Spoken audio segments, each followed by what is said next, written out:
si parte con la posta di Mirella.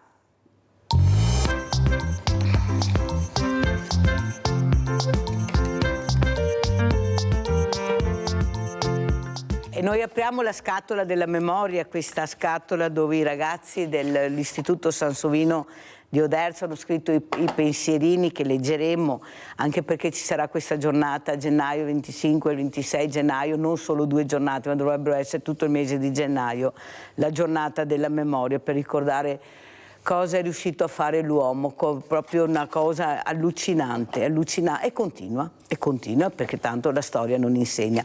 Allora leggiamo i bigliettini, questi cari bigliettini che sono arrivati, questo è anche sigillato, eccolo qua. Buon Natale! Caro Babbo Natale, come stai? Spero bene. Volevo ringraziarti tantissimo per la signora Mirella, per la spesa che continua a darci. È una signora d'oro. Ringraziarla da parte mia, Babbo Natale, è doveroso. Quest'anno non ho nulla da chiedere a te. L'importante per me è che tu stia bene. Grazie mille. Passa anche tu un bel Natale, cari. Che bravi. Sentite che vetterine. Loro con la Mirella c'è questo rapporto.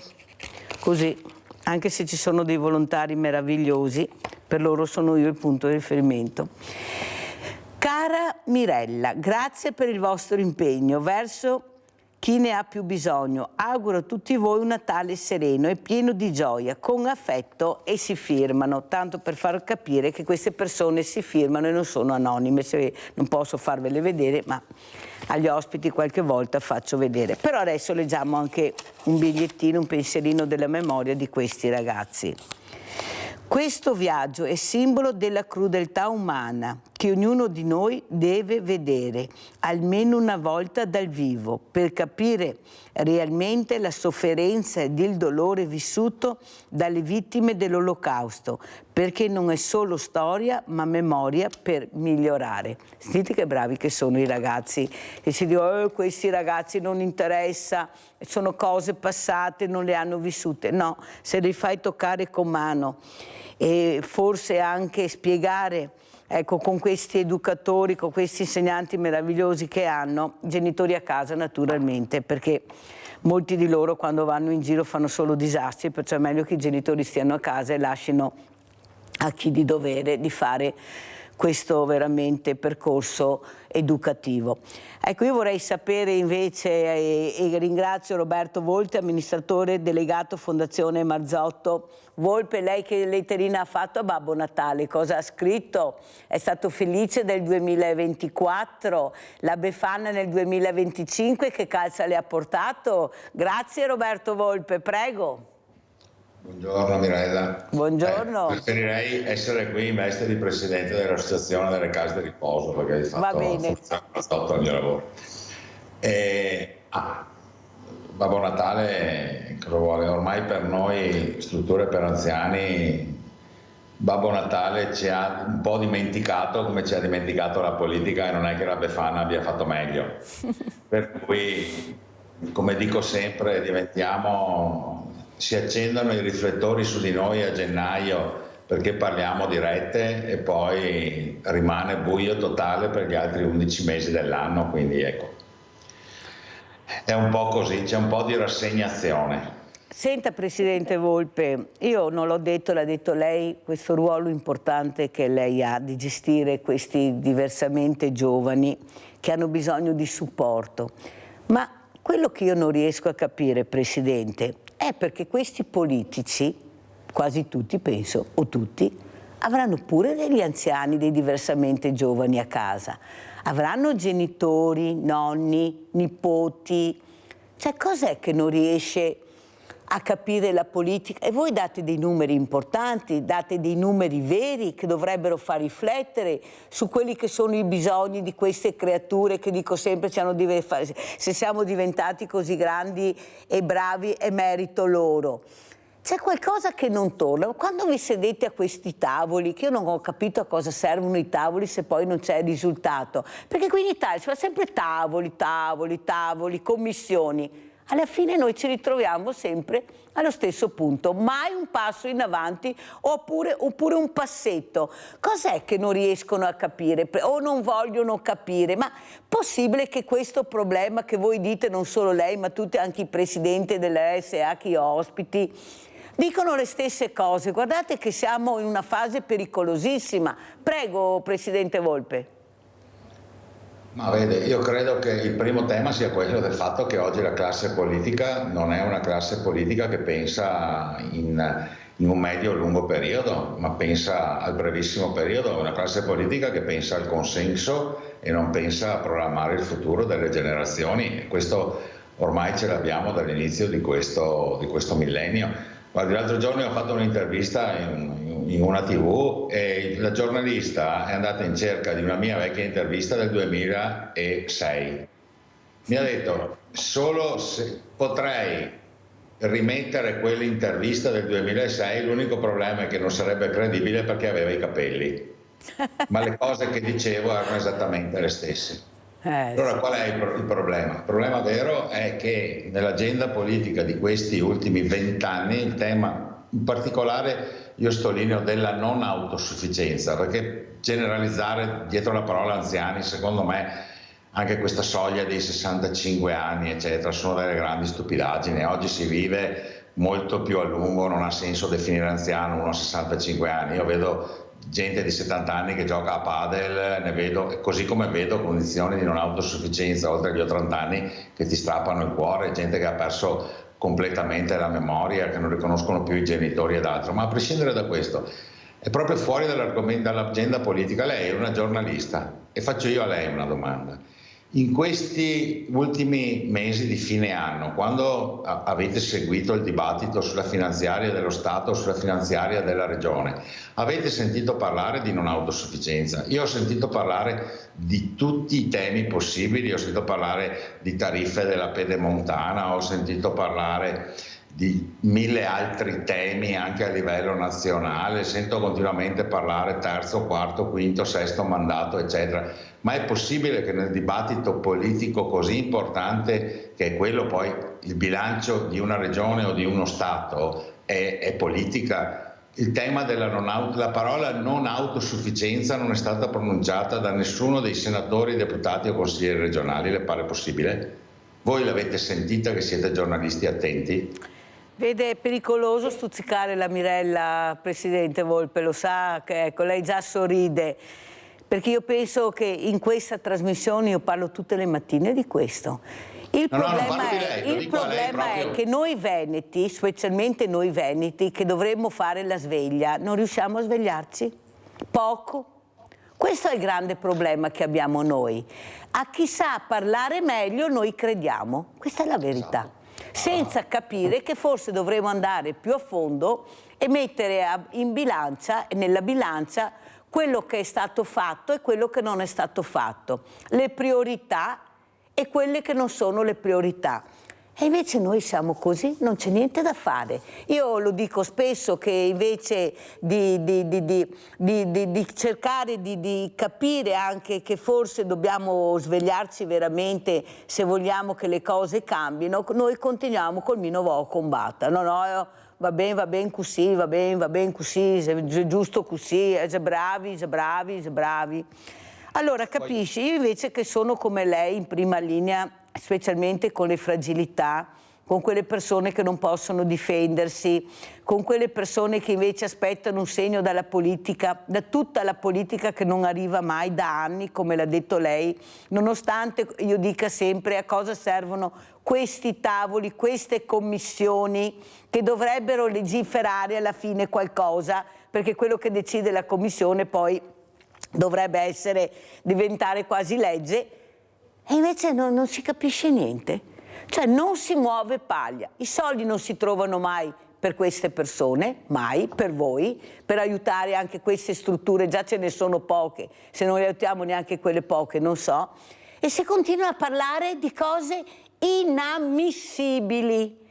Però le sanno raccontare talmente bene, caro Presidente Volpe, è che gli italiani poi, specialmente i veneti, ci cascano, basta vedere. E cioè, questo è 1 + 1 fa 2, non è che dobbiamo andare tanto lontano per vedere come la pensiamo. Allora io penso invece che la mia trasmissione, finché me la lasciano fare almeno, io cerco di dire quello che sento, quello che vedo, dalle persone che hanno bisogno. Ma è possibile che con 2 stipendi non si riesce a sopravvivere? Ho le famiglie che vengono, oggi è aperto il banco solidale, che vengono a fare la spesa perché non ce la fanno, o pagano le bollette, o pagano l'affitto, o pagano il mutuo, o mangiano. Ma siamo alla follia. E la politica con montagne e montagne di soldi che non sappiamo dove vanno a finire, come vengono impiegati, perché non c'è la trasparenza. E lei continua a dire: dal 2006 avevo i capelli e dicevo le stesse cose che dico adesso, e siamo nel 2025. Ma abbiamo passato tutta la politica. Poi io chiederò, perché alla fine tutti si passano il cerino, ma quello che ne paga le conseguenze, Presidente, è la persona che ha bisogno, è la fragilità, che poi con la burocrazia che hanno messo in piedi non riesce neanche a difendersi. Presidente, il mondo del volontariato che gira col commercialista e pagare per fare il volontario, dobbiamo pagare. Ma si rende conto? Nel silenzio totale, perché io quando dico la cosa, se ci fosse un politico che mi chiama e mi dice non è vero quello che ha detto Mirella Tuzzato a Sveglia Veneti, io sarei strafelice avere un contraddittorio. Come vorrei avere il contraddittorio quando dico: per cortesia mi chiamate che vi do i nomi delle persone che hanno voglia di lavorare. Anche ieri uno è andato dappertutto, mandato dappertutto, nessuno risponde. Poi quando arrivano dicono: no, non è mica vero, no, non è vero, no, non è vero. Come non è vero? Ma come non è vero? Capisce, Presidente, che il fumo negli occhi è una vita che ce lo mettono, e è talmente tanto fumo che non ci vediamo più. Abbiamo gli occhi che bruciano a furia del fumo che ci hanno messo. Rinaldo da Venezia, vai Rinaldo. Ciao Mirella e buongiorno al tuo ospite. Finalmente un problema annoso per i nostri anziani, va bene, perché chi che può permettersi a casa dei riposi, ma chi che dà 600 euro al mese di pensione e che dato fiori che le do operai, metti in croce lo Stato, metti in croce anche la vita di fiori per chi mi può aiutare al genitore. E ora, su che mondo c'è che viviamo? Ricordate come votare. Il problema degli anziani, bisogna cominciare a aiutare ora. I giovani si arrangiano, i giovani trovano tutte le strade che io, ma se per me se uno vuole lavorare una vita, va bene, con una pensione di 700-800 euro al mese, altrimenti adesso non si sa se mangiare, curarsi o pagare quelle robe allucinanti. In mia famiglia che andiamo su è una, che andiamo qua, che andiamo là. Bisogna che andiamo su a terra, con i piedi in terra, e risolvere i problemi di chi che ha veramente bisogno. Il direttore lo sa benissimo, perché c'è tanti anni che fa questo mestiere, va bene? E purtroppo bisogna far parlare queste persone che siano all'altezza di spiegare per cosa, per come, per quando, e a casa del sposo deve costare 3-4 mila euro al mese. Ma dove? È giusto, ma che discorsi dei personaggi, dei medici, è giusto, ma uno che non ha cosa deve da fare? Lo buttiamo via. Sappiamo che buttiamo in scuola, ma se morirai a un punto che adesso dice va più caro morire, e accompagniamo così la nostra gente fino alla morte con pensieri, preoccupazioni, visite non ti fa perché costa skate, perché è lista di attesa. Questi sono i problemi, Mirella, qui che ti risolvi qui, qui che va in sede di risolvi qui, e gente come il direttore che sa quanti grattacapi, quante robe che ha risolto. E ora, Mirella, bisogna dal basso a sanare quello che manca. Adesso sta Sanremo, spende 7 milioni gli dà. Oh sì, ma è esagerazione di skate. Per dare 4 cretini che ne cantano una canzone. Ma dove se morirai? Devi alle case di riposo che metta a posto le sue situazioni finanziarie, che mi dorme anche la notte. Mi andavo a portare alla casa di Dio a Venezia 50 anni fa, mi pagava 3 milioni al mese che a volta.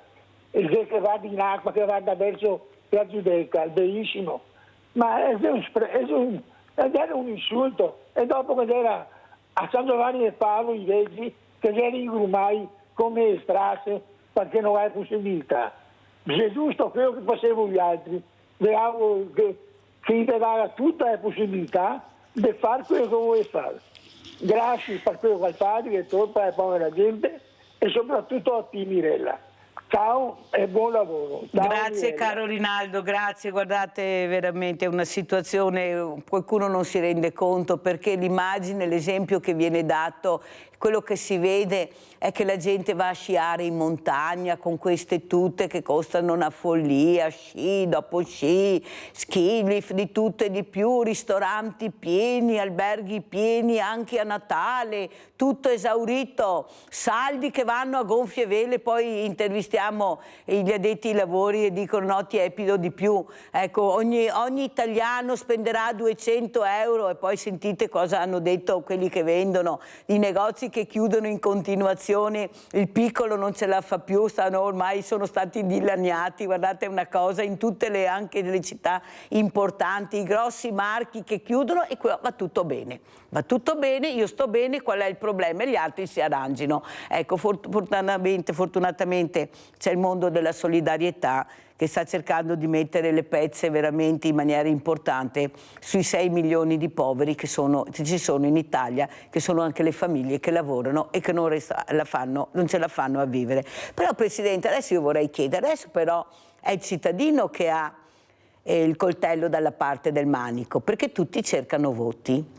Tutti cercano voti, tutti la raccontano, io sono stato il più bravo, io sono stato il migliore, se tu mi dai il voto io ti prometto il castello con Cenerentola, la principessa Sissi, tutto quello che vuoi vedere nel passato e nel presente e poi ci ritroviamo a parlare cosa è stato fatto. Lei cosa spera, cosa vuole dire a questi cittadini che hanno, quando sono veramente le votazioni saranno a ottobre, dicono ma è meglio fare prevenzione prima per non sbagliare. Cosa vorrebbe dire a questi cittadini, ai molti che invece credono ancora a queste persone che veramente avrebbero dovuto fare molto di più visto i soldi che sono arrivati e quelli che sono stati stanziati per delle cose che gli italiani veramente non capiscono ma lo dicono, non è che la popolazione italiana bleffi. Avete sentito Amatrice cosa ha detto questa scrittrice che ha scritto un libro Tutti giù per terra, sono ancora tutti giù per terra. Prego Presidente Volpe. Ma quello che dovrebbe fare sempre la società, misurare la politica per quello che ha fatto e non per quello che promette. Il problema è che oggi il livello di comunicazione, la capacità comunicativa e l'influenza che ha la politica nei momenti elettorali porta comunque il popolo, chi vota, a seguire quello che gli dice in quel momento il social, piuttosto che la politica andrebbe prima misurata sul consuntivo dell'attività rispetto a quello che promette. E poi lo sappiamo, ormai è un luogo comune sapere che la politica promette cose spesso che non sono praticabili. Però vede, c'è un altro aspetto che secondo me è fondamentale, anche noi abbiamo come società le nostre responsabilità, perché vede, anche rispetto al tema anziani piuttosto che al tema disabili eccetera, noi ormai siamo diventati una società che ci interessiamo del problema quando il problema ce l'abbiamo.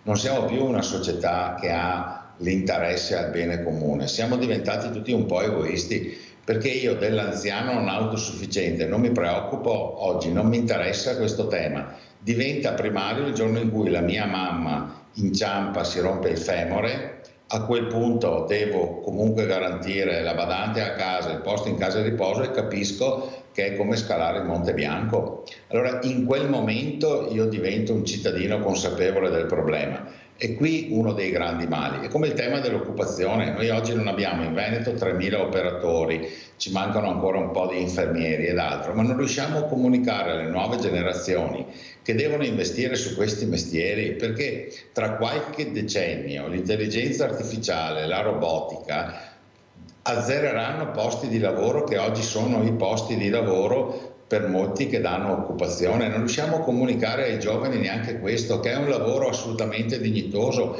che sarà sicuramente pagato meglio nel tempo, perché è una necessità di questa società. È giusto che i ragazzi siano pagati di più e le ragazze siano pagate di più, perché fanno un lavoro straordinario. Però noi tutti questi messaggi non riusciamo a veicolarli nella società. Abbiamo i corsi di formazione per operatori sociosanitari che sono metà vuoti rispetto ai discenti che potrebbero essere iscritti, e l'età media è sopra i 45 anni. Ci rendiamo conto? Ci rendiamo conto? E non riusciamo neanche a comunicare questo. Continuiamo a sparare contro questi lavori, che fare l'operatore è un lavoro umiliante ed altro, che sono cose che non sono assolutamente vere, perché basta venire a parlare con le nostre ragazze e ragazzi dove sono trattati bene, dove lavorano bene, se lo ritengono un lavoro di qualità o meno. Te lo dicono: sì, ci piace fare questo lavoro, non riusciamo a comunicarlo.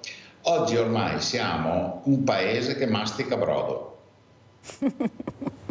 Abbiamo Maurizio da Conserve, poi riprendiamo. Vai Maurizio. Ciao Mirella e buongiorno al Presidente Volpe. Allora, niente Mirella, io ho sentito qua che parlavate che gli anziani, i pensionati e anche alcuni lavoratori sui settori più bassi non ce la fanno arrivare a fine mese. Io sono tra questi. Il problema è, Mirella, che io lavoro, lavorando non è che prendo uno stipendio adesso, signor Volpe, mi deve ascoltare un attimo. Allora, io praticamente facendo le ore che faccio lavorative non è che non arrivo neanche a 1.000 euro al mese, ok? E sono da solo, vivo a casa da solo. Il problema è che togli 400 euro di affitto dove io abito, più dopo le spese e tutto quanto, e non mi resta niente per fare, mi resta qui 50 euro per fare una scelta: o comprarmi una borsa di spesa, o tenermeli da parte per fare la benzina, eccetera, per andare a lavorare, o se in caso mi succede qualcosa per la salute, per le medicine.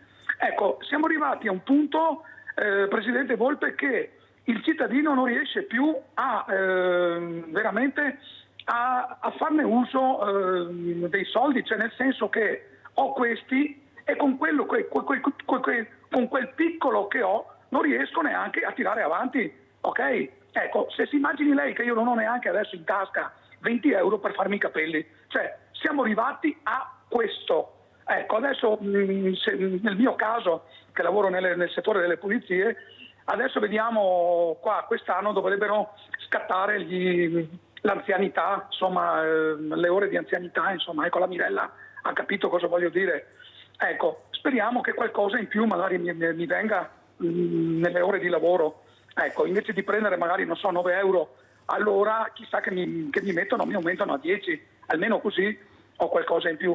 Comunque Mirella, vedi, stiamo tutti stringendo la cinghia che finalmente a breve ci strozzerà, non so se siamo arrivati a questo, ecco, perché veramente è una cosa veramente brutta da dire, però è la verità. Ecco, se vogliamo vivere, si vive anche per questo, per tirare avanti la baracca.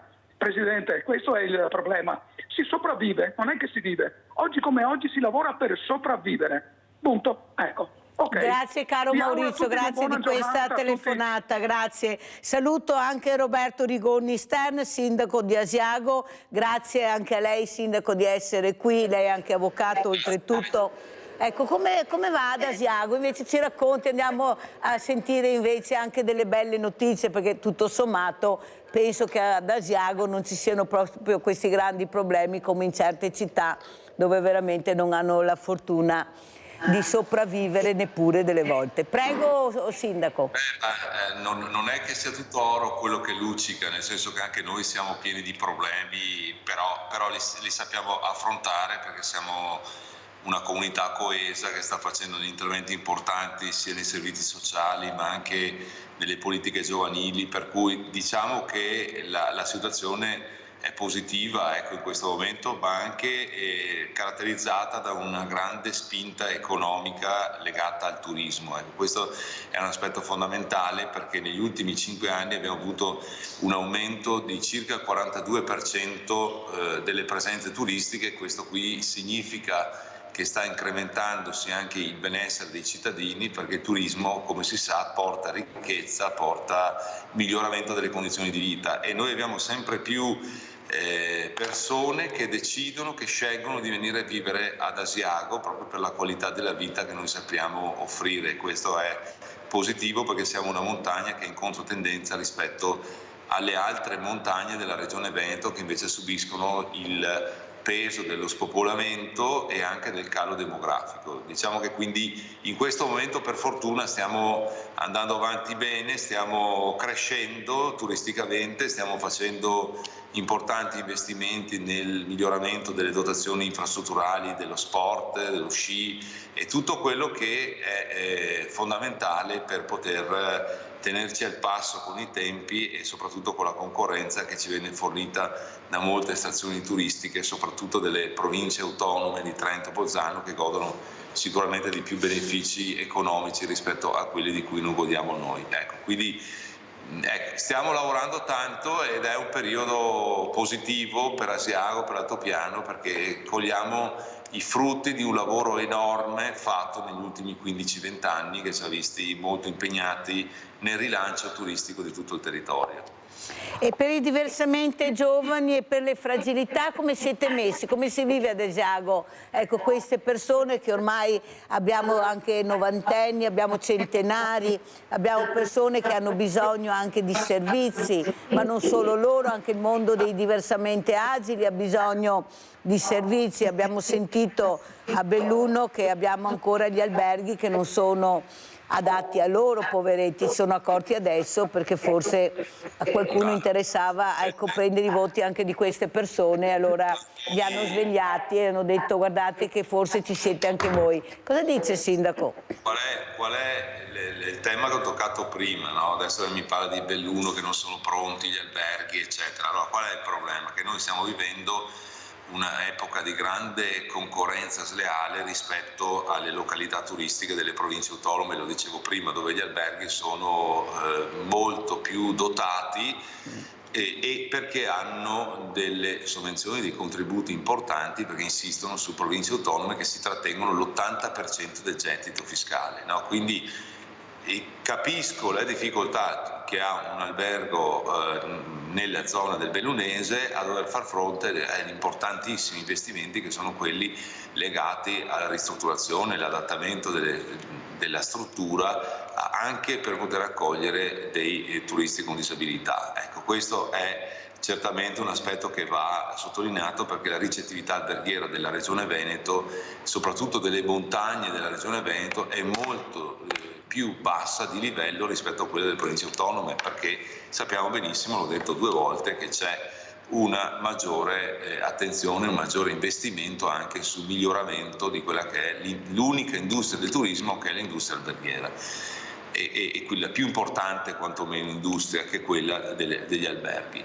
Noi stiamo lavorando molto sulla qualità della vita, lo dicevo prima, perché io sono stato rieletto a giugno dell'anno scorso con quasi l'80% dei voti, proponendo un modello migliorativo per le condizioni di vita dei nostri cittadini. Cioè noi dobbiamo per forza ragionare su una chiave che permetta non soltanto ai turisti di stare bene, perché il nostro è un territorio che dà la possibilità di immergersi nella natura, di avere tutta una serie di servizi che sono legati al benessere, alle produzioni agroalimentari, al fatto che uno possa scegliere tra vari ristoranti, a tutti i prodotti tipici, biologico, tutto quello che ruota attorno ad una grande vocazione agroalimentare che ha l'altopiano di Asiago. Ma anche per i cittadini dobbiamo porre in essere delle strategie fondamentali che possano permettere a loro di migliorare le condizioni di vita, e parlo specificatamente delle fasce deboli della popolazione, che sono gli anziani per i quali stiamo investendo parecchi milioni per la sistemazione della casa di riposo e abbiamo in essere un grande investimento strategico proprio per anche dotare gli spazi degli anziani di migliori condizioni di accoglienza e di vivibilità.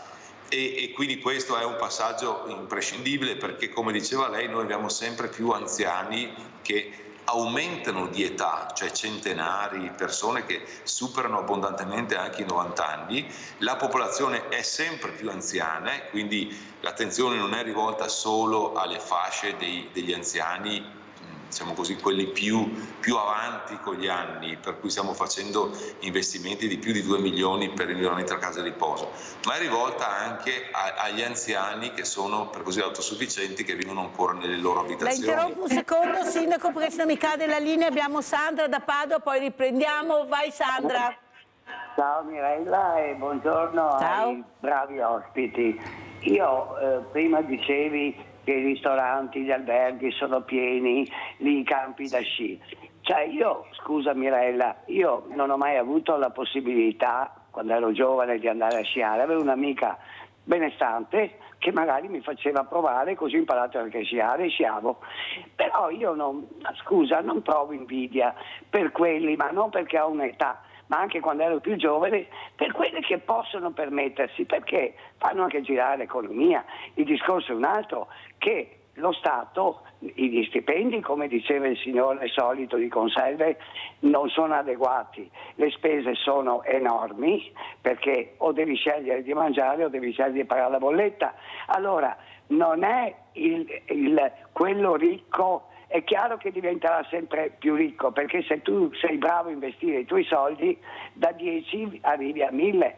Io sono stata tante volte ad Asiago anni fa, perché mia suocera, che era benestante, andava all'albergo a Croce Bianca lì in piazza e facevano 15 giorni lei e mio suocero.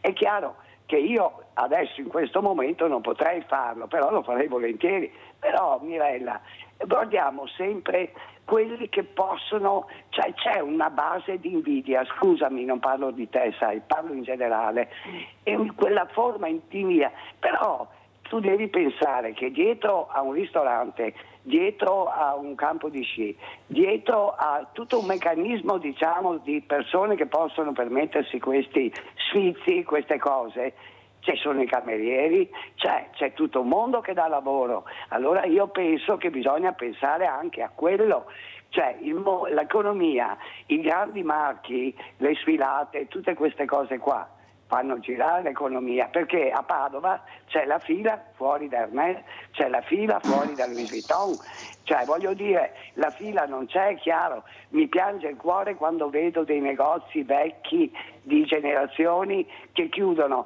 perché sparisce quello che è l'artigianato, quello che è il cuore della città, si salva il salone, si salvano anche dei negozi, però Mirella, ecco, quello è da mettere un freno, cioè tutti questi centri commerciali enormi, che poi posso dire, io sono andata sì e no 3 volte in vita mia, mi viene l'angoscia, però ci sono famiglie intere che passano le giornate d'estate perché c'è l'aria condizionata, d'inverno perché fa freddo, i bambini sono chiusi dentro delle ore. Io penso che un genitore dovrebbe invece portare il figlio, anche se fa freddo, a giocare a calcio, a un campetto. Grazie Sandra, vado avanti, se no non riesco a far parlare, devo andare in pubblicità. Comunque sei stata chiarissima, poi ti rispondo, però prima voglio sentire, grazie cara Sandra, il Presidente Volpe come commenta sia le parole del Sindaco Rigoni Ster che di quello che ha detto Sandra da Padova. Prego Presidente Volpe.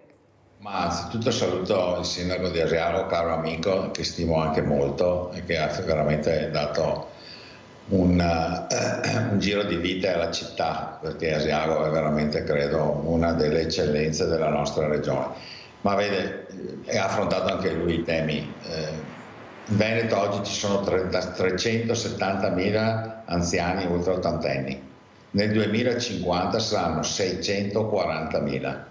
Solo questi dati fanno rabbrividire. Immaginiamo nel 2050, Mirella, che in Veneto ci sia tutta la città di Vicenza, Padova, Verona e Rovigo abitata solo da anziani ultraottantenni, una popolazione anziana che è la generazione dei boomer, per cui saranno soli.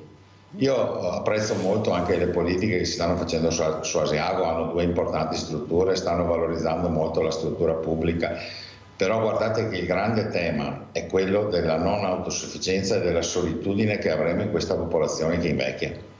E quindi è un tema da agenda politica, ma non al 10° posto, perché tra 4-5 anni questo problema sarà il problema di questo paese. Gli anziani ultraottantenni sono grandi consumatori anche di sanità. A me fa sorridere quando si parla di azzerare le liste d'attesa. Le liste d'attesa è impossibile azzerarle con questo andamento della popolazione. L'anziano è un grande consumatore di sanità, è un grande consumatore di prestazioni.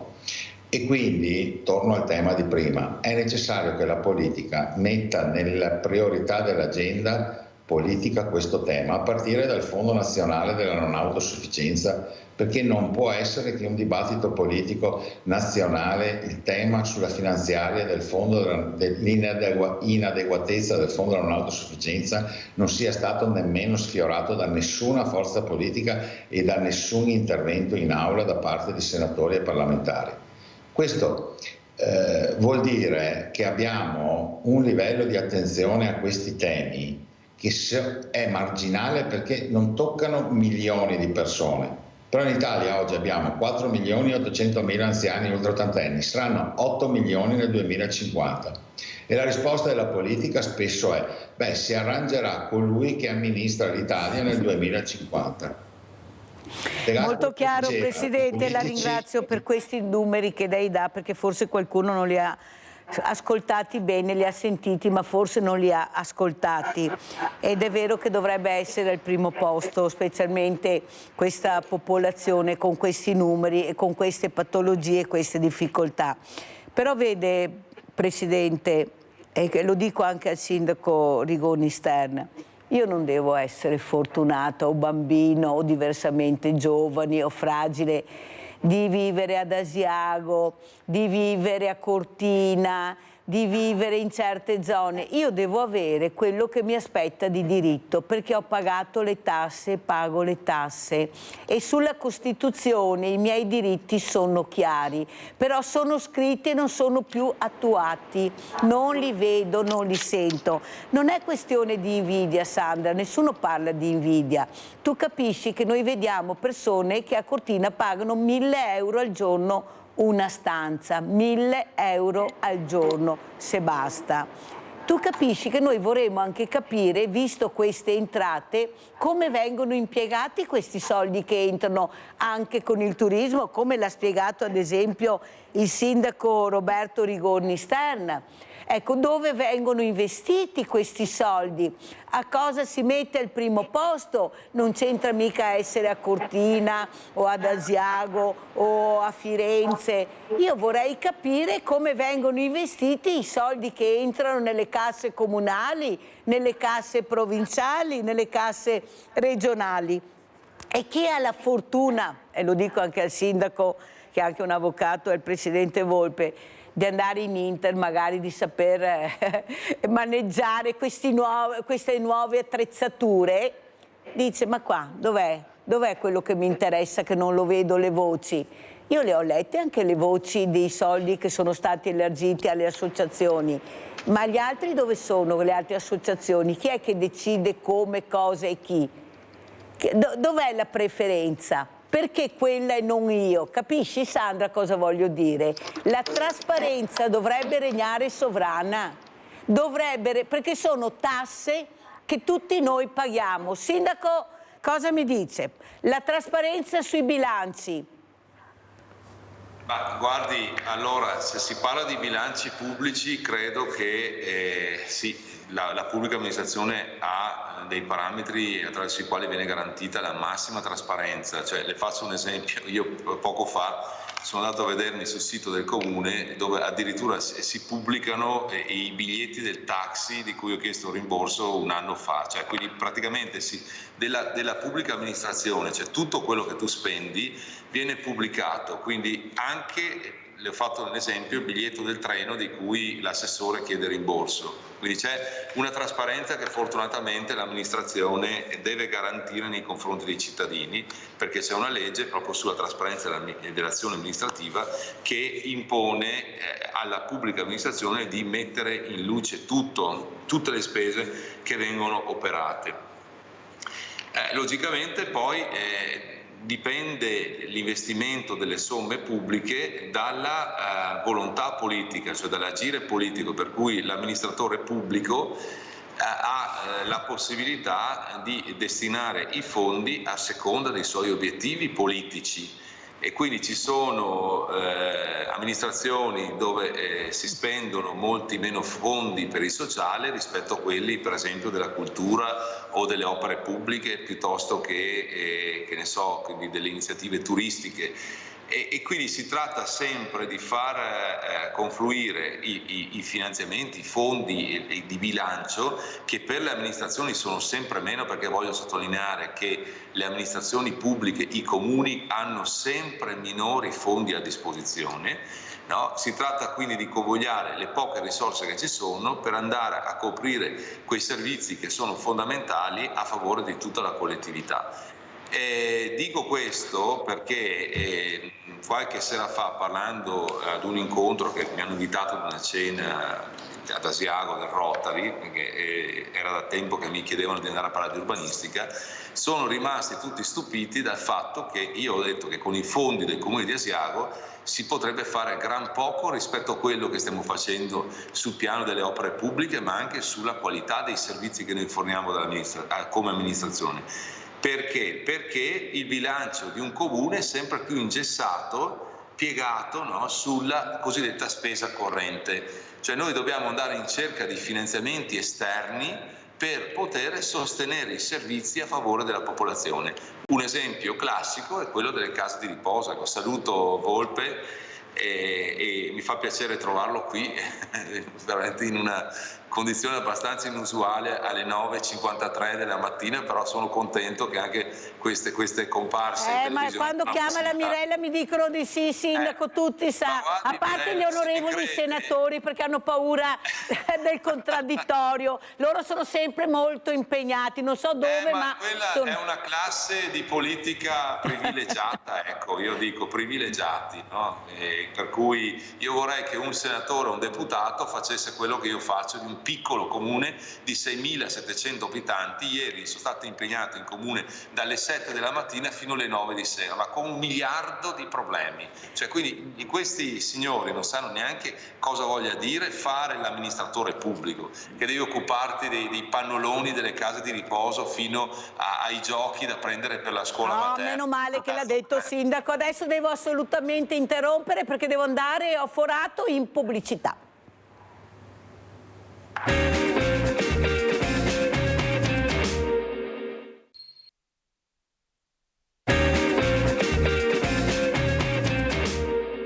Questa pratica è stata vittima delle pastoie burocratiche romane e pare che si stia sbloccando. La pratica è quella relativa al restauro del sacrario dell'Aiten di Asiago, dove sono custoditi i resti di 54.000 caduti nella Prima Guerra Mondiale, sia italiani che austriaci.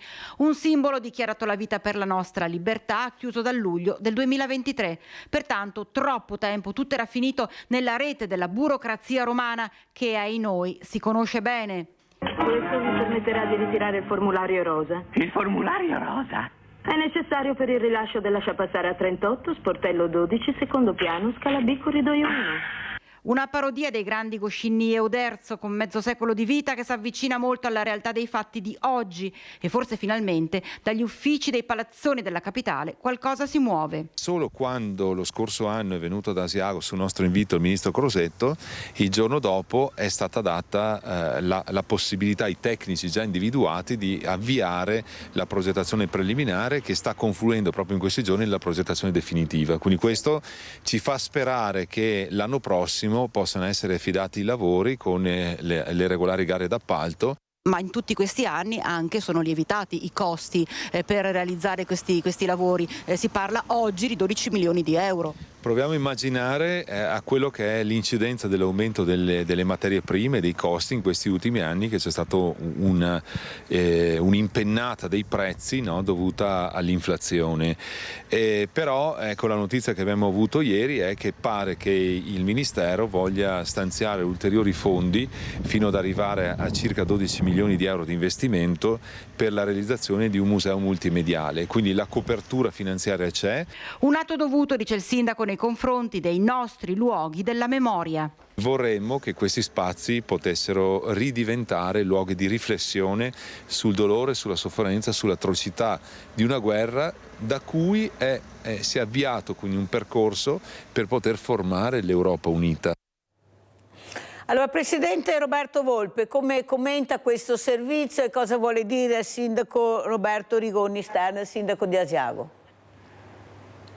Mi pare che il servizio sia molto chiaro, mi pare che il Sindaco abbia imposto la volontà di una comunità. Io poi, parlando di anziani, immaginate per me il valore della parola memoria, cosa vale? Lo so, c'è una frase molto banale ma che riassume molto bene la realtà della vita, che è quella che un anziano che muore è una biblioteca che brucia. Noi abbiamo il dovere di tenere queste biblioteche della memoria aperte e quindi posso solo essere a fianco del mio amico sindaco e dire che spero che presto tutti potremo godere di questa struttura che per un bassanese come me, che conosco, è qualcosa di meraviglioso e che potrebbe anche questa dare un ulteriore impulso al turismo. Vede, il tema è proprio questo, degli investimenti. Dietro a questo progetto c'è un'idea di investimento che è anche condivisa dalla politica. Quello di cui lamento io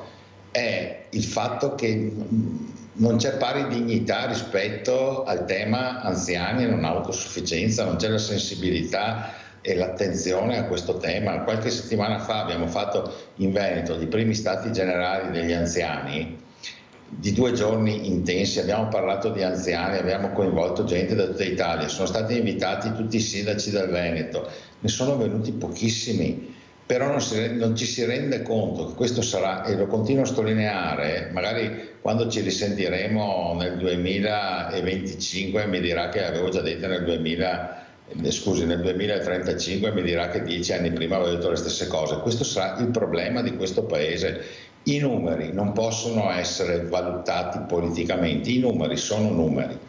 Noi, ogni sindaco tra 25 anni avrà quasi raddoppiato la sua popolazione di ultraottantenni residenti nel territorio. Le avrà raddoppiato, all'interno di questi numeri ci saranno una marea di anziani soli, ci saranno soli nell'altopiano, ci saranno anziani più soli a Padova, Rovigo, Verona, Milano, in qualunque paese di questo benedetto Stato. E quello che impressiona è che proprio la politica sia lontana da questi aspetti, anche in termini di risorse.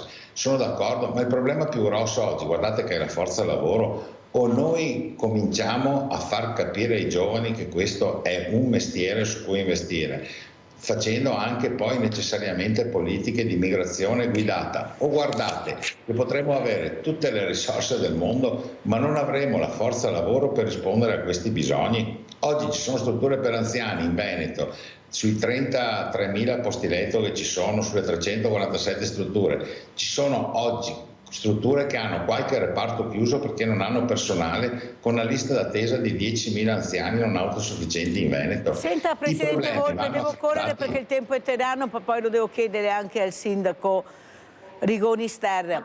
Cosa ne pensa di questo ospedale invece che con queste Olimpiadi si sta creando? Perciò un ospedale ha bisogno di medici, ha bisogno di infermieri, ha bisogno di tutto e di più, però non c'è nessun problema e l'abbiamo sentito. Ecco, non riesco a capire perché all'improvviso per le Olimpiadi non manca niente, neppure l'ospedale, neppure i medici, neppure gli addetti ai lavori, i lavoratori, non manca niente. Cosa ne pensa? Ma allora non ho notizie che venga realizzato un nuovo ospedale per le Olimpiadi, sinceramente. Non so se lei mi dà una notizia di questo tipo. Allora è meglio che si informi, Sindaco, perché è recente anche questa cosa, perciò se lei si informa vedrà. Sapevo di una pista di bob che costa 100 milioni o di più. No, se sarà anche questo ospedale. Lei l'ha sentito, Presidente Volpe? No, non ci sarà nuovo, probabilmente viene potenziato il Codivilla, ma è un potenziamento per un mese, quindi ci sarà un trasferimento di infermieri, di medici da altre strutture del Veneto, si concentreranno lì per un mese, per un mese e mezzo. Eccolo qua che l'ha detta, avete sentito che la Mirella gira attorno perché poi qualcuno riesce. Allora c'è questo ospedale con tutti questi medici che ci saranno, perché sarà potenziato, diventa un nuovo ospedale, perché quando un ospedale funziona è come fosse nuovo, caro Presidente Volpe. E allora da dove si toglieranno questi medici che non ci sono, con queste liste d'attesa che abbiamo, con questi infermieri che non ci sono? Dove andranno a pescare questi medici? O vuoi vedere che succede come nel privato, che se paghi hai tutto? Qua non torna. Ecco, bisogna essere chiari. Siccome ci saranno queste esigenze per questi atleti, per questi turisti, per tutto, si potenzia dove arriva questo, dove arriva lo sport importante. Io sto riflettendo cosa sta succedendo. Allora, da una parte non ci sono, non si trovano, bisogna andare all'estero a trovare tutto. Dall'altra parte si dice verrà potenziato, come ha detto lei. Io ho girato attorno per vedere se usciva qualcosa e lei l'ha detto, con medici, con infermieri. Allora perché là si trovano e noi adesso qua non li abbiamo? Perché abbiamo le liste d'attesa? Perché dobbiamo pagare se stiamo male perché non troviamo un medico disponibile? Avvocato, adesso chiamo l'avvocato, cosa sta succedendo? Dove andranno a pescare tutti questi medici? Perché non penso che ce ne saranno 3 di sicuro. Guardi, Volpe sa meglio di me qual è il problema dell'assenza di medici, di personale paramedico e via dicendo, perché secondo me è stato fatto proprio un errore di valutazione negli anni che non ha permesso all'Italia di avere maggiori risorse umane, soprattutto il lato medico, personale sanitario e parasanitario, per l'imposizione di un numero chiuso assurdo, nel senso che oggi più che mai ci rendiamo conto che i medici sono sempre meno nelle strutture pubbliche perché preferiscono andare nelle strutture private e danno maggiori soddisfazioni economiche lavorando nel privato che non nel pubblico. Inutile che ci nascondiamo dietro un dito. E questo crea sicuramente un problema di funzionamento della sanità che si sta cercando di risolvere anche nel tentativo di superare questa norma quindi del numero chiuso, perché c'è bisogno di tanti più medici, e crea un problema anche della qualità del servizio sanitario, perché quelli che sono più bravi sono più ricercati e sono anche quelli più pagati, più ben pagati, che lasciano il pubblico per andare nel privato. Molto spesso capita questo, oppure tengono aperte tutte e due le opportunità e lavorano. Scusi avvocato, no, perché è bravo, infatti avete sentito come risponde l'avvocato, è forte l'avvocato Rigoni Stern, che sta sorridendo, non ha mica risposto a quello che ha detto la Mirella. Ma mi scusi avvocato, io devo essere allora fortunata perché faccio sport e mi rompo una gamba a Cortina, allora, perché ho il medico subito, sì. Ma se mi rompo una gamba a casa da un'altra parte, chissà se riesco ad avere questo medico. Ho fatto un esempio tanto per dire, cioè non è che può funzionare così, non deve funzionare così. Io vorrei che qualcuno spiegasse dove vanno a prendere questi medici per potenziare questo ospedale. Prego, Sindaco. Ma loro sono costretti a farlo, perché quando si è deciso di fare le Olimpiadi a Cortina, che per carità è una grande opportunità per la montagna bellunese, non per la montagna veneta, perché noi siamo schiacciati da quella da quella località e soprattutto da quel flusso enorme di persone che arriverà durante le Olimpiadi. Noi avevamo avanzato una candidatura di Asiago, perché Asiago è l'altra montagna veneta per lo sci di fondo, si è ritenuto opportuno di portarla nella molto ben più ricca provincia autonoma di Trento, cioè in Val di Fiemme. Invece poteva essere una grande opportunità per Asiago fare lo sci di fondo come disciplina olimpica, valorizzando tutta la montagna veneta, non soltanto Cortina. Ma chi ha deciso questo, Sindaco, per già iniziare anche a parlare? Chi ha deciso? Veneto, Cazzaia ha deciso di dislocare la parte del fondo nella provincia autonoma di Trento, quando noi avevamo proposto di portarlo sull'altopiano. Ma non voglio ritornare su queste polemiche, per cui sono state già oggetto di grandi discussioni, no? Nel senso che noi abbiamo una concorrenza sleale che proviene dal Trentino e addirittura siamo bravi a portare lì le gare di sci di fondo per portare ancora più turismo, più visibilità, eccetera, andando a compromettere, come dire, l'immagine dell'altra montagna veneta, che non è solo Cortina, e voglio sottolinearlo questo. Ed è evidente che nel momento in cui portiamo Cortina, che è il posto più disagiato del mondo, nel senso che per arrivare a Cortina ci vogliono 3 ore e mezza da Vicenza, per intenderci, e 3 ore da Asiago, 2 ore da Venezia, eccetera, è logico che portiamo un evento del genere in una località che ha queste gravissime criticità dal punto di vista viabilistico. Dobbiamo per forza garantire un servizio sanitario che sia di immediata reperibilità e completo, perché lì avremo centinaia di migliaia di persone lì. Ricordiamocelo, perché l'Olimpiade non è la gara nazionale di sci di fondo, ma l'Olimpiade, soprattutto per come è strutturata, porterà centinaia di migliaia di persone. Io voglio vedere come si affronterà in un contesto così piccolo, così critico, così gravemente in difficoltà dal punto di vista della viabilità un evento di questo tipo, perché sono arrivati miliardi di euro per l'Olimpiade cosiddetta low cost. Ma questi miliardi di euro, prima che saranno applicati, passeranno anni, perché lì si parla di una tangenziale, di una viabilità e via dicendo, senza tener conto che le Olimpiadi sono tra un anno esatto, cioè opere che verranno realizzate queste magari tra 5, 6, 10 anni, chissà tra quanto. Quindi l'Olimpiadi è sicuramente un grande evento che ha portato tanti soldi e che permetterà di superare le criticità che ha Cortina e in generale Montagna Bellunese, ma di fatto determinerà anche un grosso problema per chi sarà lì presente, perché le Olimpiadi si faranno con questa viabilità e quindi bisognerà garantire la sicurezza totale di chi sarà lì presente. Ecco, e la nostra sicurezza chi la garantisce, Sindaco? Di tutti gli italiani che sono in sofferenza perché non hanno la sicurezza. Guardi, Sindaco, devo andare avanti perché ho forato, ma la inviterò ancora naturalmente. Sono perfettamente d'accordo con lei, però la cosa che io ritengo assolutamente censurabile di questa Olimpiade, al di là del rinforzo dei medici in quel periodo lì, che si parla di un periodo di 10 giorni, 10-15 giorni, è il fatto che si siano spesi 100 milioni di euro per fare una pista da bob. Ne abbiamo parlato più di qualche volta qua con lei, e che con quei soldi lì si poteva fare un ospedale galattico, ha capito? Ecco, quindi, ma più che un ospedale, forse aumentare gli stipendi di questi medici, di questi infermieri, di questi OS, di queste sì. Forse sarebbe anche meglio, perché ospedali... lì si poteva Grazie Sindaco, devo chiudere, mi dispiace ma non ce la faccio proprio. Io ringrazio il Sindaco Roberto Rigoni Stern, Sindaco di Asiago, di essere stato con noi. Sentiamo come ci saluta il Roberto Volpe, Presidente di queste RSA importanti. Presidente, lei è pessimista, io lo sono più di lei, ha sentito? No, ma ha sentito benissimo. A lei cosa chiederebbe allora, Presidente, nel 2025? Le rette saranno aumentate?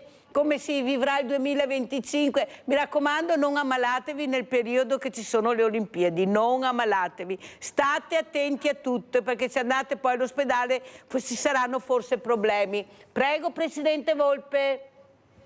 Ma guardi, se dovessi avere un sogno per il 2025 sarebbe che questo Paese avesse un ministero per gli anziani, un ministro dedicato agli anziani. Come c'è un ministro per la disabilità, mi piacerebbe che questo Paese avesse un ministro per gli anziani. Ecco, questa sarebbe la lettera che scriverei a Babbo Natale, che non ho scritto nel 2024. Grazie anche veramente a Roberto Volpe di essere stato con noi. Questo tema delicato che sono queste persone che stanno invecchiando, grazie anche alla scienza, alla ricerca e anche alle nuove tecnologie che possono qualcuno adoperare, ma soprattutto perché hanno fatto una vita di stenti. Forse mangiare poco, lavorare tanto è la miglior dieta per arrivare ai 100 anni. Ecco, io penso che sia proprio questo. Lei sorride, Presidente, ma io sono sempre più convinta che queste rocce sono dovute proprio ai tanti stenti, a tante fatiche che hanno fatto che il fisico si è rinforzato, specialmente noi donne poi che abbiamo i farmaci testati sugli uomini che fanno molto bene a noi perché li prendiamo noi che ci fanno arrivare più degli uomini a 100 anni, almeno questo ce l'abbiamo fatta. Grazie Presidente Volpe, grazie. Pubblicità.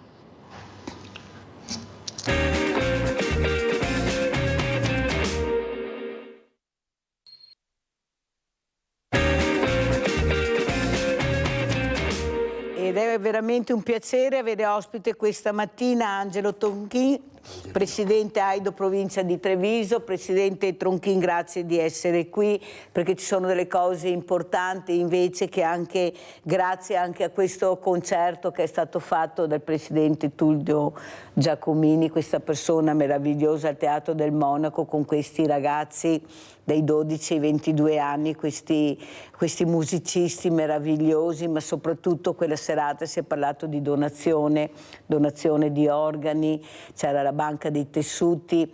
Quanto importante è iniziare proprio a far capire l'importanza di parlarne, di sapere, di conoscere, non arrivare all'ultimo momento e non sai cosa fare, l'abbiamo sentito qui.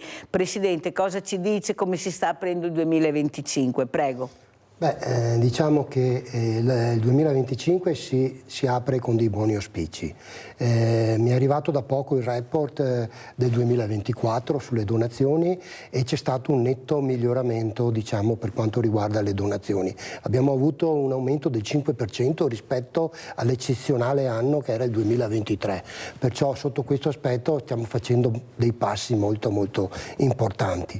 Però dall'altro canto c'è un altro aspetto che ci preoccupa molto e che è quello che la popolazione è tenuta a dare diciamo la propria disponibilità alla donazione oppure no quando va a fare il rinnovo della carta d'identità, cioè quella scelta in comune. Purtroppo là stiamo registrando dei dati che sono contraddittori, cioè nel senso che abbiamo un 5% di rifiuto in più rispetto all'anno scorso, al 2023, e questo a mio avviso, diciamo, è dovuto a un'informazione che non viene data, non è oppure vengono date delle informazioni fuorvianti, no?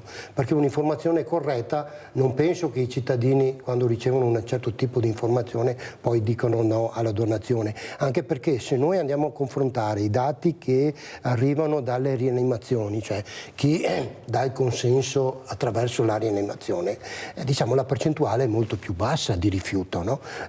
Si parla di un 6-7% rispetto a quella in comune, il che vuol dire che a livello comunale non arriva un'informazione corretta e noi dobbiamo impegnarci, soprattutto l'AIDO deve impegnarsi sul territorio nazionale per cercare di togliere questi dubbi alla popolazione, diciamo, perché quando una persona si trova di fronte a una scelta, logicamente se ha delle informazioni corrette e giuste può fare una scelta consapevole e corretta, altrimenti tante volte si chiude nel proprio egoismo, diciamo, e dice no proprio di impeto, ecco, specialmente magari se andiamo un po' a insistere nel ricevere la risposta, perché è logico, sono decisioni molto importanti che devono essere prese, diciamo, dalla coscienza della persona. È una persona che in base al proprio bagaglio di informazioni riesce poi a contribuire, a dare il proprio apporto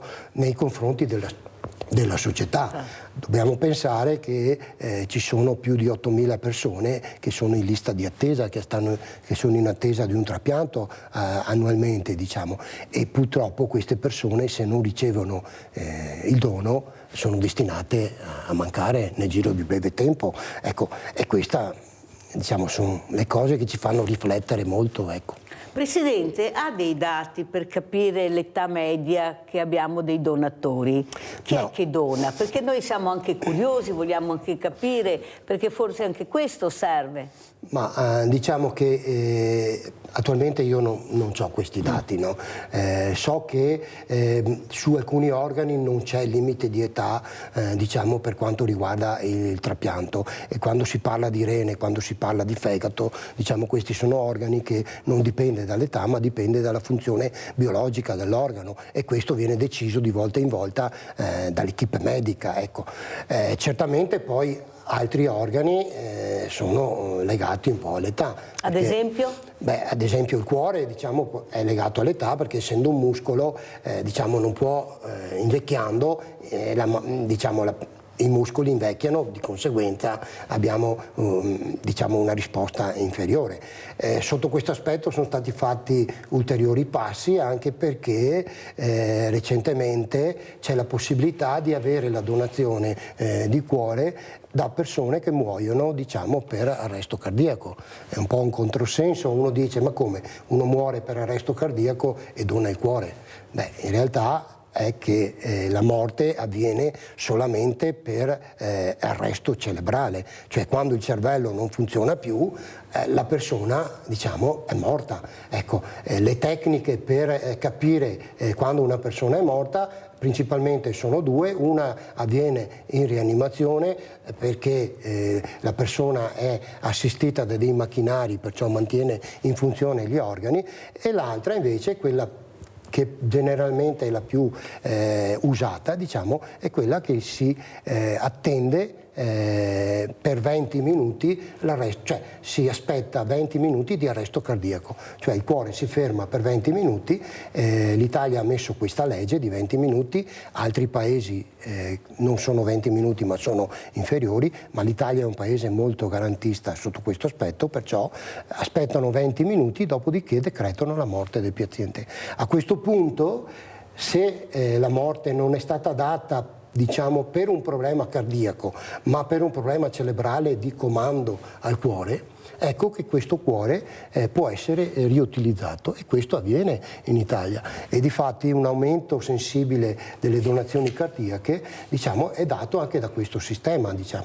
Ecco che è un po' complesso nel capire, e spero di essermi chiarissimo, e la ringrazio, Presidente, chiara, diciamo. La ringrazio, perché noi, ecco, siamo anche ormai in grado di capire, e penso che queste informazioni devono essere anche date più spesso. Infatti la ringrazio di essere qui, perché come ha detto lei bisogna andare avanti, non fare un passo a lato o indietro, bisogna andare avanti. Allora andiamo a vedere anche come è andato il 2024 con gli eventi messi in pratica e anche fatti da Laido. Andiamo a vedere e sentire, poi commentiamo.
cui avete visto tante veramente in prima linea per cercare di far capire l'importanza della donazione. Come sono state le risposte? Ecco, quando andate su queste piazze, ecco, che cercate anche di attirare l'attenzione, di far capire l'importanza di fermarsi, ascoltare e capire chi siete e perché siete in quelle piazze e cosa divulgate. Prego, Presidente Tronchin. Noi ci siamo accorti che dove siamo presenti sulle piazze anche la risposta, diciamo, dei consensi alla donazione aumentano, diciamo. Perché? Perché il cittadino si informa, no? Nel senso che quando vede qualcosa il cittadino si mette nei confronti, ma perché stanno facendo questo? No? Noi sì, facciamo delle attività diciamo legate all'informazione, però più che all'informazione cerchiamo di sensibilizzare le persone e far capire che c'è un mondo della donazione che è indispensabile per creare un'armonia nella nostra società, perché se noi non mettiamo il dono come fonte di creare una cultura del dono, per creare quell'interazione tra i rapporti tra le persone, io penso che sia fondamentale. Cioè, quando una persona regala qualcosa a un'altra persona, diciamo, vuol dire che stima quella persona, ha voglia di stare assieme con quella persona. Se invece non fa un regalo vuol dire che vuole stare per conto suo e non interessa interagire con quella persona. Senta, Presidente Tronchin, non è che per caso anche il mondo del volontariato deve riflettere e unirsi in questo messaggio che dobbiamo dare alle persone, ai cittadini italiani in generale, l'importanza di fare squadra, tutti per uno per tutti? Dovrebbe essere questo l'obiettivo delle associazioni: un colpo corriamo per te, un colpo corriamo per un altro, ma tutti assieme, tutti uniti, perché l'obiettivo è aiutare, ecco, e aiutando, più squadra grande sei, più riesci ad aiutare, più riesci anche a divulgare il messaggio, perché ognuno ha il suo bagaglio di potenzialità. Però non facciamo squadra, Presidente, questa è la verità. Prego. È molto difficile, diciamo, fare squadra perché ogni associazione guarda nel suo interno, no? Mette davanti diciamo, le proprie necessità, no? Di conseguenza uno guarda il suo orticello. Certamente anche la nostra politica sta cercando di smuovere questo, perché nella riforma del terzo settore prevede che gran parte dei contributi vengano distribuiti, diciamo, se le associazioni si aggregano, se fanno dei progetti in comune. Ecco che diciamo, questa è una realtà che le associazioni devono cogliere. Molte associazioni non sanno di questa possibilità, anche perché diciamo che si fa fatica a trovarsi assieme e realizzare qualcosa di comune, no? Però ci sarebbero degli organi che dovrebbero fare questo, certamente, Presidente. ci sono degli organi che fanno queste cose, che però purtroppo la nostra provincia ha avuto un percorso un po' diverso rispetto alle altre province. Se noi guardiamo all'aggregazione ad esempio del Volontari Insieme, la provincia di Treviso una volta Volontari Insieme era assieme al CSV, no? Sì. Solo che poi il CSV è stato assemblato la provincia di Treviso e la provincia di Belluno, hanno fatto un unico CSV. Con questo cosa è nato? È nato che il Volontari Insieme ha dovuto dividersi rispetto al Volontari Insieme di Belluno, no? E al CSV. Di conseguenza è nato un nuovo organismo che ha dovuto cominciare a camminare con le proprie gambe, con enormi difficoltà, perché quando si cominciano queste cose si trovano delle difficoltà, diciamo, e i primi anni sono stati difficilissimi, no? Adesso si cerca di modificare le cose, di far cambiare il pensiero delle persone, anche perché le persone magari non sapevano, cioè non sono a conoscenza di dire ma cosa fa Volontari Insieme, cosa serve Volontari Insieme. Ecco che qui invece dobbiamo essere molto molto attenti, informarci, specialmente le associazioni, per capire, perché Volontari Insieme dovrebbe essere l'elemento comune che unisce le associazioni, dice la parola stessa. Unisce le associazioni per poter accedere a dei fondi pubblici, per poter accedere logicamente assieme, cioè assieme le varie associazioni. Però vede, io ho avuto ad esempio un presidente di un'associazione, non faccio il nome, il quale candidamente ha detto: io sono riuscito a portare nella mia associazione novità, ecco, abbellire, fare grazie a questo aiuto che ho avuto da Volontari Insieme. E quando io gli ho detto ma tu avevi fatto una domanda, avevi cercato di capire di cosa avevi bisogno e perché ti hanno scelto, io ho detto no, io non ho fatto niente, sono stato chiamato. Allora questa cosa ha dato molto fastidio ad altri, ma non perché lui e non noi, perché non è stato parlato nell'organo direttivo, perché non è stato parlato in consiglio, che magari questa grande multinazionale, magari se si fosse premuto di più l'acceleratore, invece di aiutare uno solo avrebbe aiutato un po' tutti. Ecco, questa informazione che non arriva mai come dovrebbe arrivare. E questo è un danno, Presidente Tronchi, perché invece di unire ci si allontana sempre di più. Basta vedere anche quanti consiglieri hanno lasciato, purtroppo dico io perché gli ospiti, lo dico perché sono qua e lo dicono, c'è qualcosa che non torna. Allora, secondo me il ruolo di questo organo che si chiama Volontari Insieme, la prima cosa da fare è quello di mettere insieme i volontari che non si conoscono, che non sanno, tutti facciamo tutto e nessuno sa chi fa cosa veramente, perché tutti fanno tutto, invece ognuno deve avere un ruolo, perché sennò poi troviamo il fragile a casa che non riusciamo a sapere, perché nome, indirizzo, perché i servizi sociali non ti danno perché c'è la privacy e lo troviamo a casa, questa persona che potrebbe informarsi su tante cose, ad esempio anche se tu vai a parlare con i diversamente giovani, io li ho anche al Banco Solidale, non sanno se Rangiame Fioi perché mi non so niente, anche per quanto riguarda la donazione, anche là ci sarebbe molto da lavorare, perché non è che loro siano così con il no, non sanno perché nessuno gli spiega, dice niente, e come diceva il Presidente Volpe sono persone che stanno arrivando a 100 anni e magari anche con qualche organo buono che magari sarebbero anche disposti, però tanto me fa me fior perché Mirella non so assolutamente desterò. Capisci che non ci siamo proprio, siamo in tanti, ma è inutile metterci il fiore all'occhiello se poi non facciamo squadra e non riusciamo a far arrivare l'informazione a casa, quella corretta e giusta. Prego. Diciamo che le difficoltà sono tantissime, stiamo vivendo anche un cambio generazionale che però abbiamo delle difficoltà nel trovare persone di una certa età, diciamo, che si prestano nel mondo del volontariato. Abbiamo avuto la riforma a livello nazionale che ha riformato il mondo del volontariato perché c'erano delle interazioni diciamo esterne che andavano a compromettere il mondo del volontariato, diciamo, e sono tutte cose che devono essere assimilate.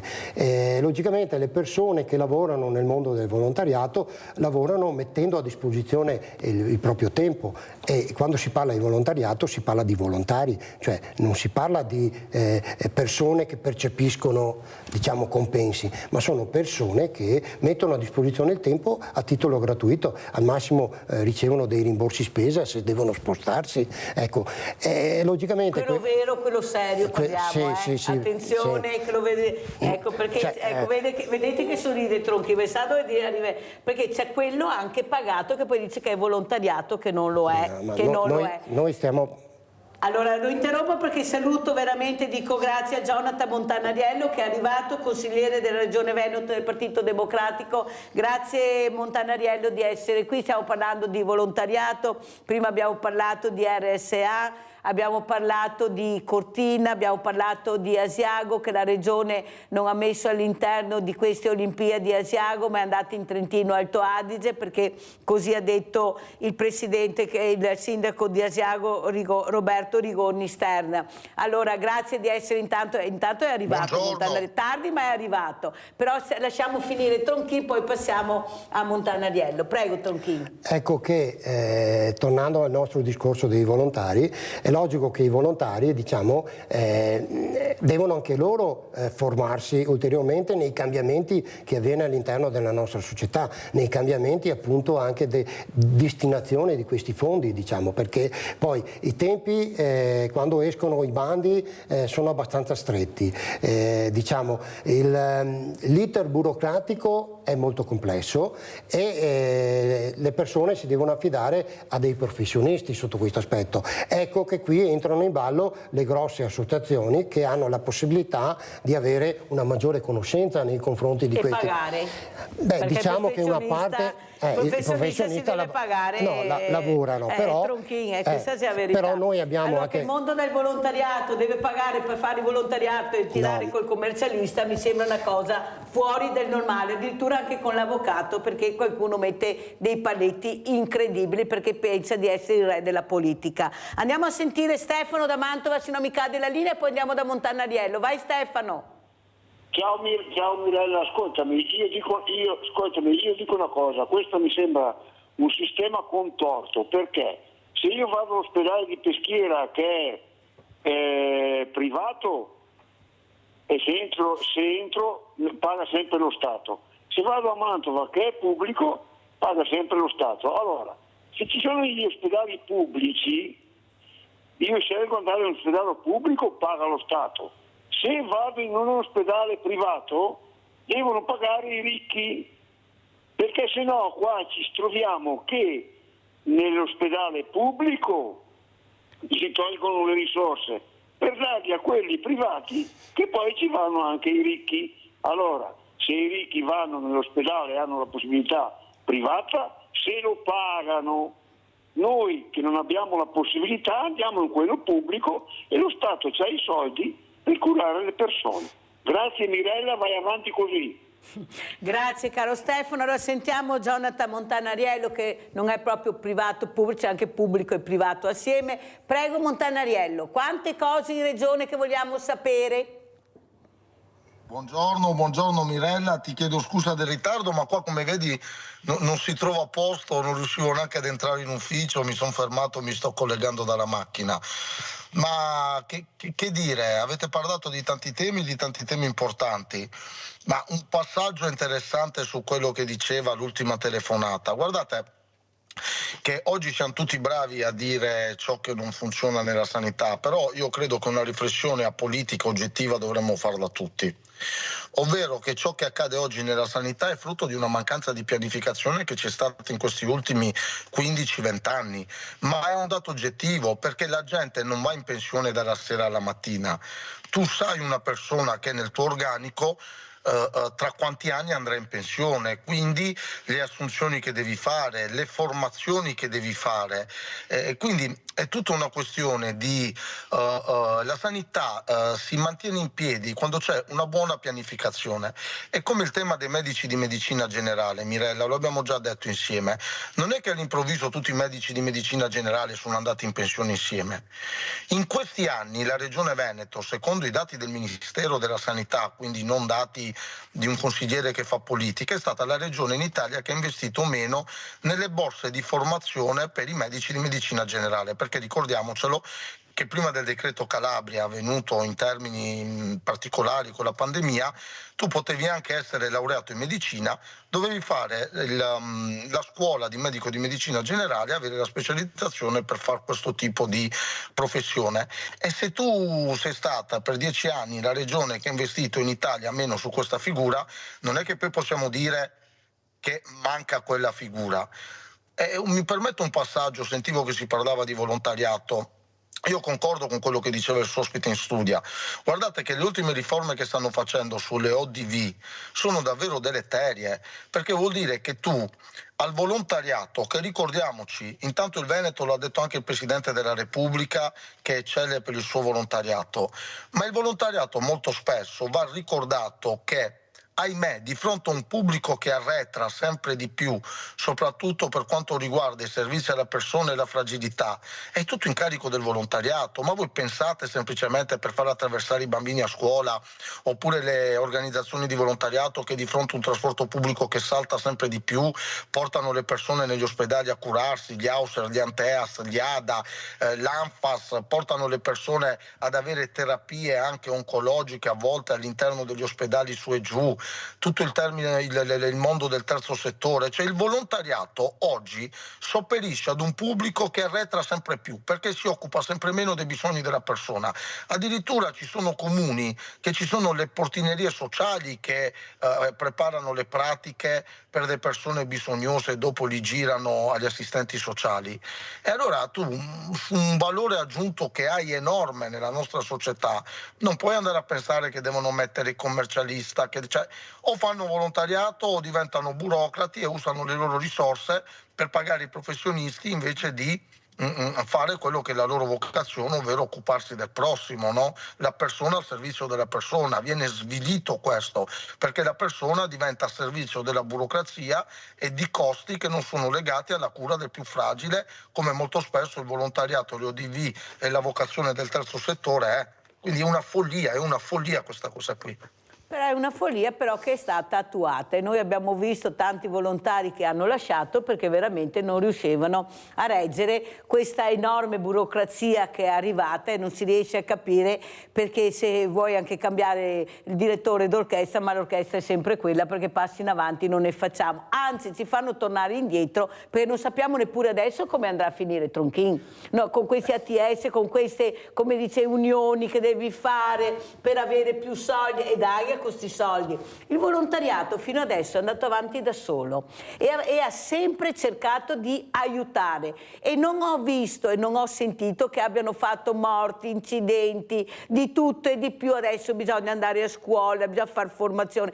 Per carità, non dico di no Tronchin, ma andiamo a vedere chi fa cosa e chi deve fare formazione rispetto al volontariato che fa. Perché qui si è fatto un minestrone dove si è buttato dentro tutto e di più e non può funzionare così, non deve funzionare così. Montanariello, ma hai ragione, cosa si sta facendo? Perché veramente a Jesolo hanno aperto un banco alimentare nuovo perché la popolazione di poveri aumenta, 6 milioni di poveri dovrebbero fare i prete. Abbiamo sentito il presidente Volpe della RSA come siamo presi, soldi non ne arrivano dove dovrebbero arrivare.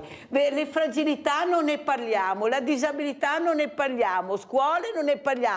Eppure il presidente della regione ha detto che la regione è stata amministrata bene e chiunque può dire l'incontrario, ma penso che non ci sia. Cosa dice lei, lei che vive come consigliere regionale?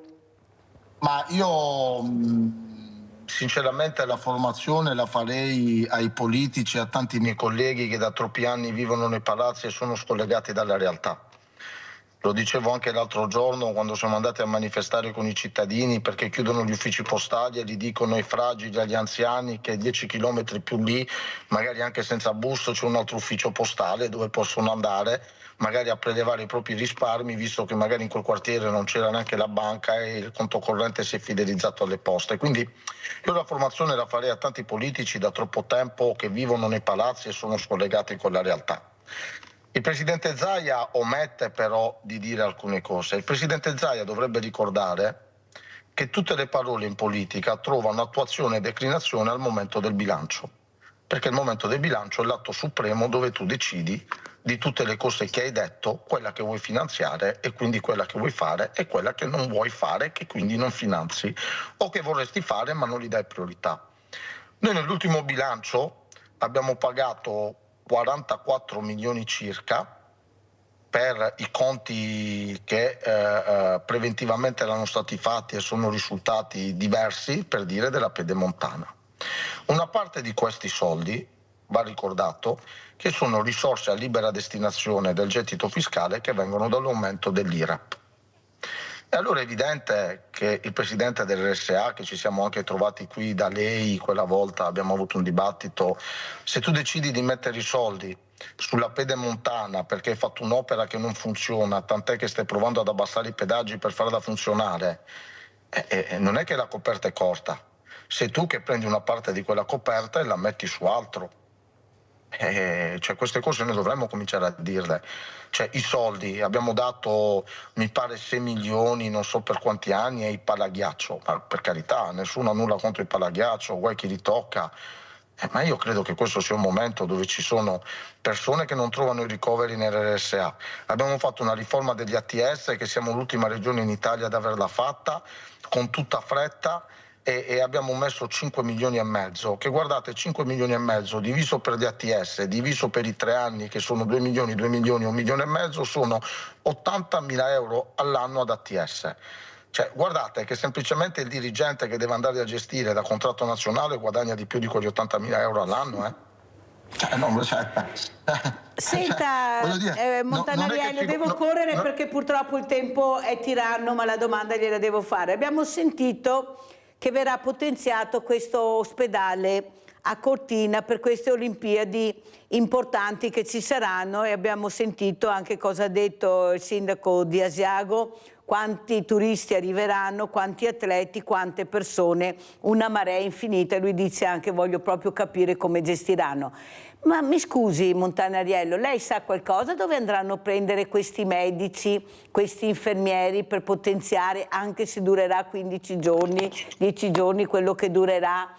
Perché noi qui siamo nelle liste d'attesa perché non ci sono i medici, se ci sono a pagamento. Tanto è vero che ho detto: non ammalatevi nel periodo delle Olimpiadi, perché se tolgono i medici da una parte per metterli da un'altra, qualcuno rimarrà senza. Lei sa qualcosa? Ma guardi Mirella, se lei insieme a me riuscissimo a trovare una risposta a questa domanda, allora forse avremmo evitato quello che a mio avviso succederà, che è vero anche il fallimento delle casse di comunità, perché c'è lo stesso problema: stiamo facendo una novantina di casse di comunità, dimenticando che neanche per gli ospedali troviamo medici e infermieri, e non mettiamo i soldi neanche per pagare i costi in più. Quindi la stessa domanda me la faccio io. Dopo è evidente che devi dare un servizio se fai le Olimpiadi e non puoi apparire in giro per il mondo la persona che fa le Olimpiadi e non si attrezza per farlo. Questo risulta evidente. Però io credo che in questo momento noi non siamo in grado di sostenere uno sforzo del genere. Cioè, tanto per capirci, è il tema delle casse di comunità, che il PNRR paga i muri ma non paga il personale interno, e non ci sono soldi ordinari ogni anno per gli stipendi a chi sarà assunto. Dove troviamo noi medici, infermieri e medici di medicina generale da mettere all'interno delle casse di comunità? È lo stesso tema di Cortina. Non vorrei che, come le casse di comunità, noi costruiamo certe strutture per dopo darle in mano al privato, perché questo accade alla fine. Hai fatto i muri, hai speso i soldi del PNRR, devi farli funzionare, non hai personale neanche per i tuoi ospedali, la struttura però c'è e il privato ti viene a salvare e ti dice: vieni, ti gestisco io la struttura. Tanto è vero che vogliono fare i privati anche i pronti soccorsi, si stanno allargando un po' alla volta, no? È quello. Ma secondo me il pronto soccorso privato non prenderà piede, perché finché tu li fai in convenzione con l'aiutino del pubblico le strutture reggono. Però ricordiamoci che molto spesso, cioè guardate Mirella, noi dobbiamo capire una cosa: il grande tema non è la convenzione quanto il privato è nel pubblico, il grande tema è cosa fa il privato nelle convenzioni, che non sono tutte lineari, che non sono tutte uguali. Mi spiego. Il servizio come il pronto soccorso, che è un servizio che ha un grande costo per la fiscalità, è difficile che lo fa il privato. La geriatria non la fa il privato fa la casa di riposo dove va l'anziano con la sua pensione e i figli mettono l'aggiuntina per pagare la rata. Il privato non fa la geriatria, il privato fa la clinica dove far nascere il bambino, ma se il bambino sta male vai nell'ospedale pubblico dove c'è la neonatologia infantile. Il privato non fa la neonatologia infantile. Abbiamo scoperto con la pandemia delle importantissime strutture in Italia che avevano 12 posti in rianimazione che erano private.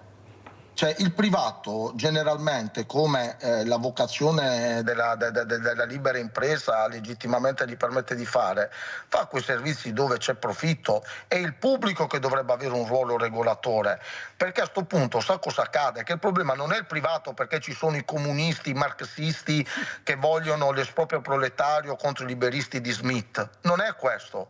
È che da una parte c'è il pubblico che deve fare tutti quei servizi in perdita, geriatria, neonatologia infantile, pediatria, pronto soccorsi, e dall'altra invece dove c'è un elemento più qualificante e meno costoso, vediamo che c'è un mercato che viene aggredito ai privati. Ripeto, il privato non fa la geriatria, fa la casa di riposo dove tu paghi la retta.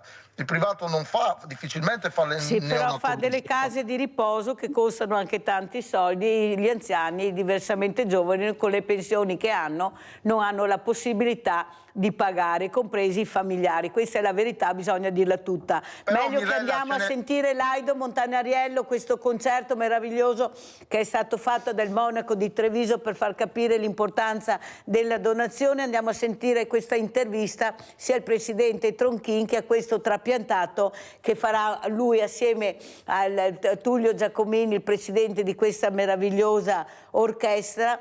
Ad aprile, mi sembra, vero Presidente, ecco, ci sarà questo per omaggiare il grande professore Gerosa assieme a tutta la squadra che hanno fatto questo meraviglioso trapianto a cuore battente. Perciò questa orchestra suonerà a Rovigo per il professor Gerosa. Andiamo a sentire. Allora, cosa vuol dire questa serata, Presidente, per voi, soprattutto per far capire, come si parlava con Diletta Troian, il valore della donazione? Il valore della donazione, noi siamo quelli che l'abbiamo come missione, cioè noi lo riteniamo una nostra missione. Uno dei compiti fondamentali dell'AIDO è quella di informare le persone e sensibilizzarle a una corretta informazione perché loro possano fare una scelta, diciamo, consapevole. Ecco, secondo lei siamo culturalmente preparati o c'è ancora molta strada da fare? Diciamo che c'è ancora tanta strada perché le persone non sono direttamente interessate a questi fatti, diciamo. Ci arrivano magari perché degli amici è successo qualcosa oppure magari vengono a conoscenza attraverso dei familiari che hanno avuto dei problemi o hanno dei problemi, ecco. Perciò questi non sono molti in Italia, fortunatamente. E di fatto la stragrande maggioranza della popolazione non è a conoscenza, diciamo, della donazione e poi si arrivano al rinnovo della carta d'identità e gli fanno la domanda e quello è un problema. Ecco perché noi cerchiamo di sensibilizzare le persone perché arrivino che hanno la coscienza, sanno che dovranno fare una scelta. Grazie Presidente, veramente grazie e complimenti per tutto quello che fate. Adesso ci avviciniamo a un altro uomo, un'altra persona. Siamo con? Bernardinello Mirko. Allora Mirko, perché sei qui? Spieghiamo l'importanza invece della donazione con Mirko. Allora, io le dico solamente una cosa, che dal mio punto di vista la donazione è una cosa importantissima, che tutti tranquillamente possono fare, basta solamente un semplice sì e praticamente una volta dato l'ok si può arrivare a salvare fino a 7 vite, quindi una persona che purtroppo, ahimè, non ha più vita, però tranquillamente può donare per dare la vita a qualcun altro. L'appello che vuoi fare, Mirko, questa sera qual è? L'appello che voglio fare io è che tutti quanti con un semplice sì possono dare una mano a più persone, come ho già detto, e soprattutto voglio rendermi anche testimonial, in quanto io sono il primo ricevente da cuore fermo in Italia e nel mondo per il tempo di elettrocardiogramma a piatto da parte del donatore. E io sono l'esempio che anche se non c'è più vita può essere che la persona ricevente può ancora avere la possibilità di dare ancora tanto. Io sono l'esempio, 1 anno e mezzo che sono stato trapiantato dall'11 maggio del 2023 e sono qua. Chi è che vuoi ringraziare in prima persona? Sono tante, lo so, le persone che tu vorresti ringraziare, ma quella che in particolare proprio vuoi dire grazie? In particolare sono, diciamo, 3. Una è il professor Gerosa, Gino Gerosa, che per me è diventato un papà. Paolo Zanatta, un altro professore che anche per me è diventato, non posso dire un papà ma un fratello, perché penso a poco siamo lì come età. E poi voglio citare anche il presidente nazionale Giuseppe Feltrin, il quale che anche lui ha dato una mano forte quella sera.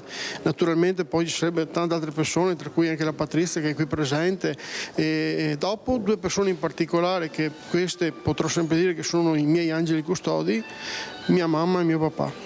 E innanzitutto, sopra tutti, il mio donatore, che purtroppo non c'è più, però. Come avete visto, Mirko si è commosso, si è incrinata la voce, è un ricordo veramente importante, anche straziante. Come avete sentito, sono tante le persone, c'è una squadra attorno a questo uomo trapiantato. Grazie Mirko e complimenti per tutto. Grazie. Allora, Presidente Tronchin, sono immagini emozionanti, sì. Noi l'abbiamo vissuto quella sera, abbiamo visto in diretta questa emozione, questo nodo alla gola di questo ragazzo trapiantato che non sa neanche più chi ringraziare per essere ancora vivo, perché questa è la donazione. Sì. Se no Mirko non ci sarebbe più, ecco, questo trapianto incredibile. Prego Tronchin.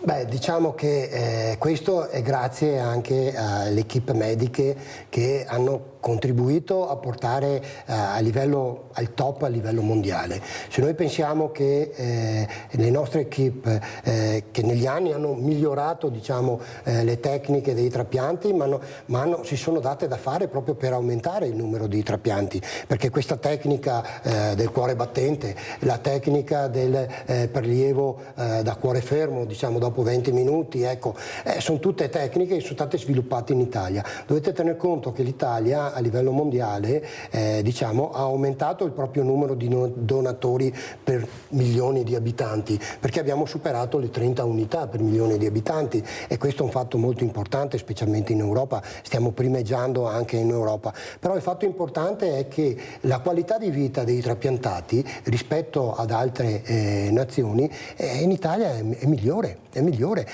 La percentuale di sopravvivenza, lasciatemi passare questo termine, diciamo, è tra le più alte, se non la più alta in assoluto, diciamo, a livello mondiale. Vuol dire che i nostri medici fanno dei lavori eccezionali, diciamo, cioè, lavorano molto bene, è il loro lavoro, però lo fanno molto bene. Logicamente dobbiamo sapere anche che le uniche strutture in Italia che possono fare i trapianti di organi, diciamo, sono strutture pubbliche. Perché logicamente c'è un iter di persone che devono intervenire che è vasto, diciamo, i costi sono abbastanza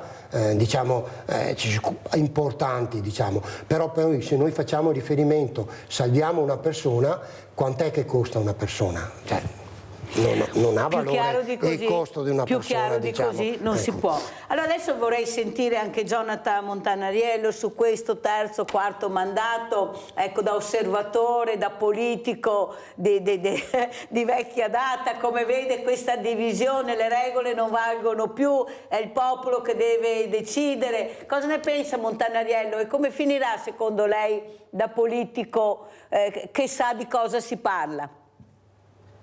Allora io credo che vale la pena ricordare che dobbiamo dire che per il presidente Zaia sarebbe il quarto, non il terzo. Così come vale la pena ricordare che chi dice imprime con atti concreti che a un certo punto l'accentramento di potere nelle mani di una figura merita alternanza è il presidente Luca Zaia, quando fa la legge elettorale attualmente vigente in Veneto, dove il presidente Luca Zaia dice che gli assessori, è una legge fatta da Luca Zaia e dall'attuale giunta, bene o male erano gli stessi nella legislatura precedente, in quella precedente, dove dice che l'assessore non può fare più di 2 mandati, perché è giusto aprire porte e finestre e far girare un po' tutto. Adesso io mi pongo una domanda da cittadino prima che da politico. Ma perché il presidente Luca Zaia dice che l'assessore non può fare più di 2 mandati e lo mette in una legge e lui chiede di poter fare il quarto?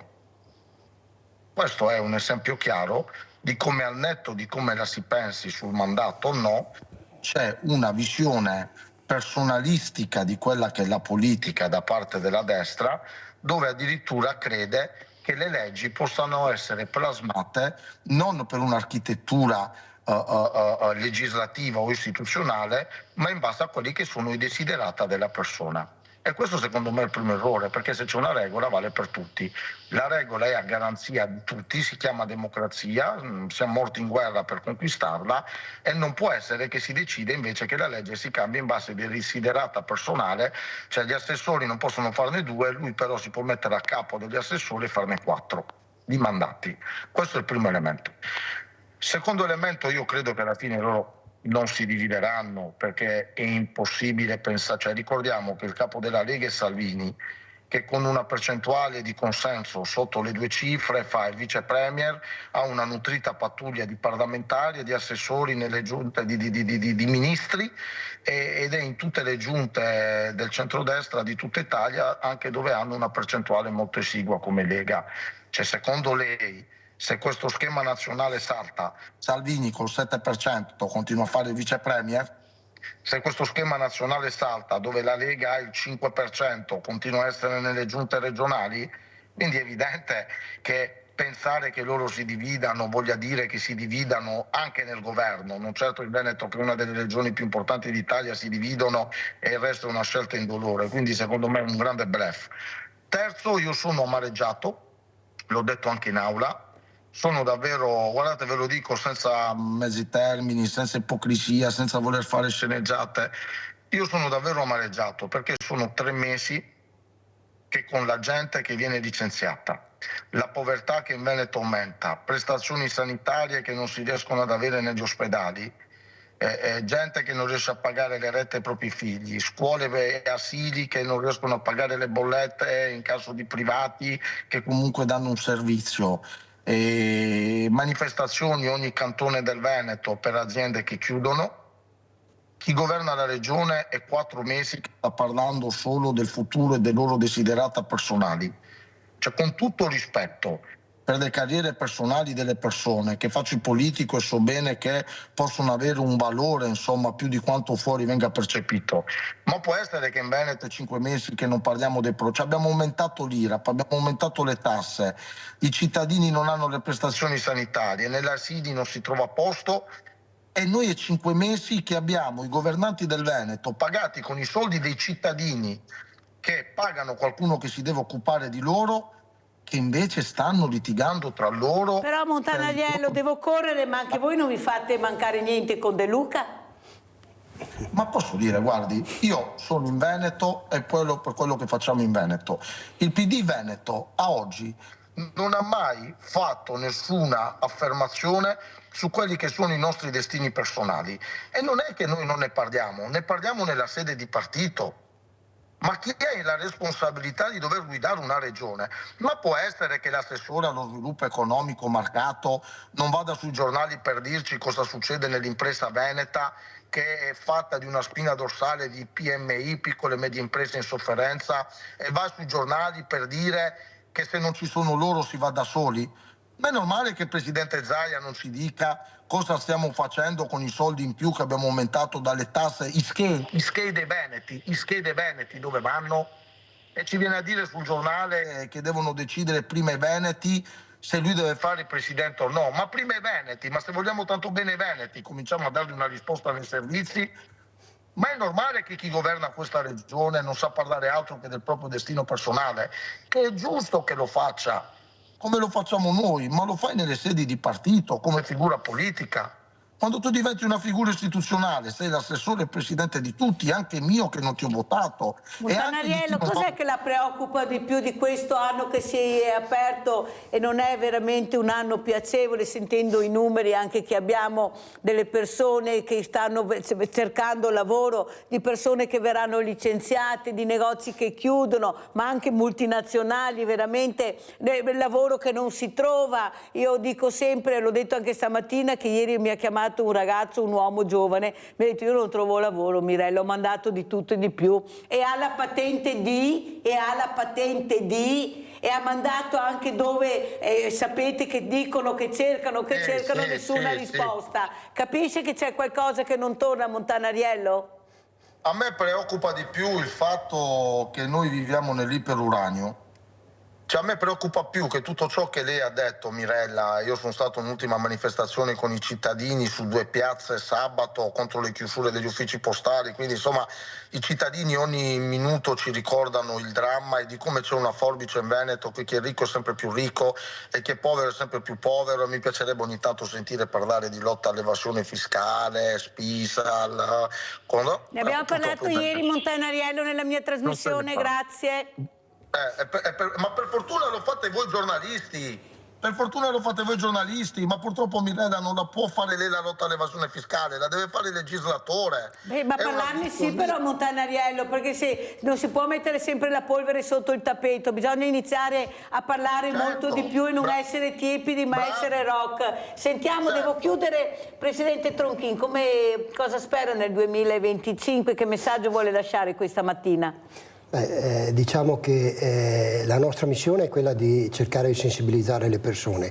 Dai dati che abbiamo raccolto nel 2024 ci siamo accorti che le persone giovani non sono a conoscenza di questo tema e allora noi dobbiamo impegnarci assolutamente ad affrontare questo tema. Noi come sezione provinciale abbiamo cercato di rimediare a questo facendo che cosa? Interpellando delle persone. Abbiamo fatto un incontro con i nostri medici per cercare di avere una collaborazione quando andiamo nelle scuole e difatti abbiamo messo un programma nelle scuole superiori, nelle scuole medie, di andare con un personale medico e anche con un testimonial, in modo da far capire ai ragazzi cosa vuol dire donazione, qual è la donazione, ecco. E questo noi cerchiamo di aumentare. Perché può capitare a tutti, chiariamolo. Può capitare a tutti per una malattia, per un virus, per un incidente, per anche del sistema alimentare un po' sregolato che alcuni di noi hanno, c'è anche questa possibilità che poi a lungo andare uno ha delle insufficienze croniche che devono sostituire gli organi, ecco. Comunque a noi interessa soprattutto cercare di aumentare le persone, perché noi abbiamo bisogno di volontari anche che vanno nelle scuole a fare informazione, un'informazione corretta. Giustamente questo personale dovrà essere informato in maniera corretta, dovrà fare dei corsi specifici per poi... qua ci siamo, ecco il volontario che deve fare formazione, e qua ci siamo. Questa è la ma non formazione. quello che dà la borsa della spesa che deve fare formazione, no, perché veramente siamo alla follia totale, no, ve lo dice la Mirella come funziona. Sì. Io il volontario di 80 anni che dà la borsa devo mandarlo a fare formazione, ecco, per la sicurezza, ma abbiamo anche l'assicurazione, cioè cosa dobbiamo fare? Prego Tronchin. E soprattutto nelle scuole dobbiamo dare l'informazione corretta, no?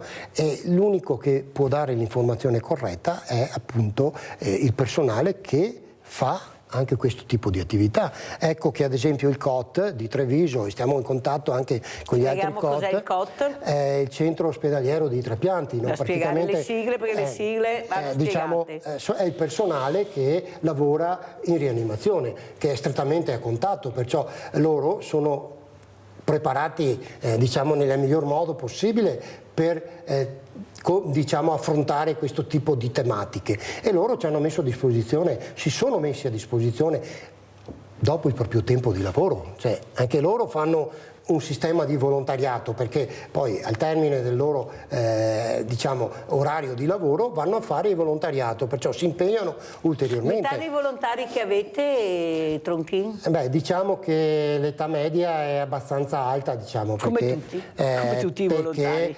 Ma c'è anche una questione legata al tempo, no? Perché un volontario che va nelle scuole, che deve andare di mattina, perché l'orario scolastico di mattina, logicamente non può avere il lavoro. Scusa Tronchin, io non ho mica capito questa storia, ma perché dobbiamo andare sempre nelle scuole? Ma perché non andiamo a prendere i ragazzi al pomeriggio e li portiamo a vedere cosa sono le associazioni, invece di trovarli per strada? Ecco, un po' di educazione civica reale che toccano con mano? Si cerca di fare anche queste cose, ma purtroppo ci sono delle difficoltà, anche perché i ragazzi o sono in attività sportive e allora devi entrare nell'attività sportiva e togliere una parte di tempo per fare questo tipo di informazione, no?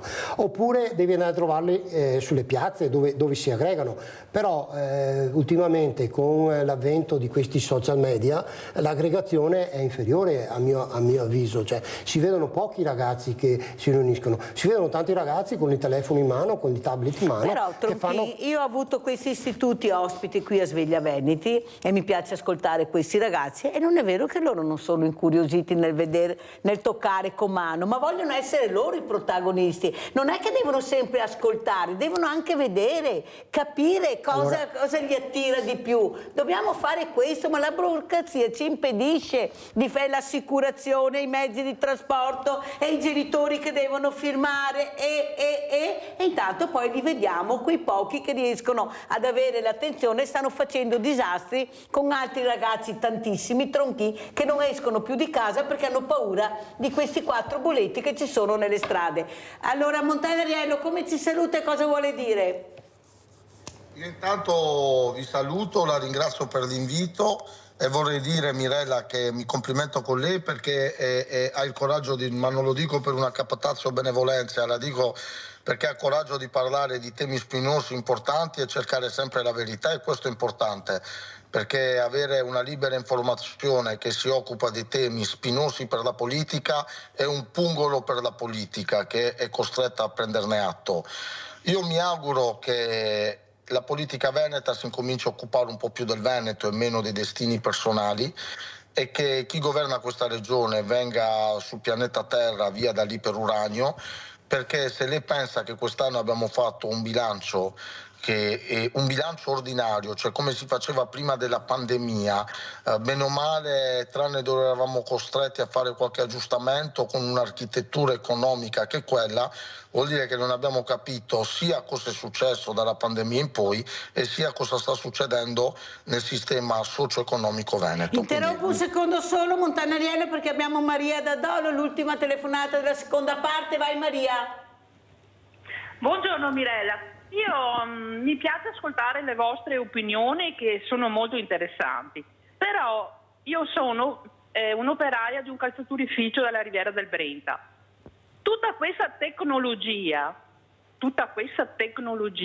mi fa arrivare alla fine del mese che non riesco a scaricare la semplice busta paga. Chiedo al datore di lavoro che cambino il sistema perché non riesco ad aprire il sistema per scaricare una busta paga. Mi viene detto che devono cambiare così, devono cambiare colà, dobbiamo aggiornarsi con i tempi perché dobbiamo essere tecnologici. Io sono ignorante in materia, ho solo fatto la terza media, non sono impiegata, non sono una commercialista, perché loro ti danno il numero che parli col commercialista, e queste buste paga alla fine io non le ho. Ho chiesto semplicemente se mi danno le buste paga nel cartaceo, girano un po' a piattello di qua, piattello di là, non si capisce. Ma non è che il problema esiste solo per me, esiste per diverse persone.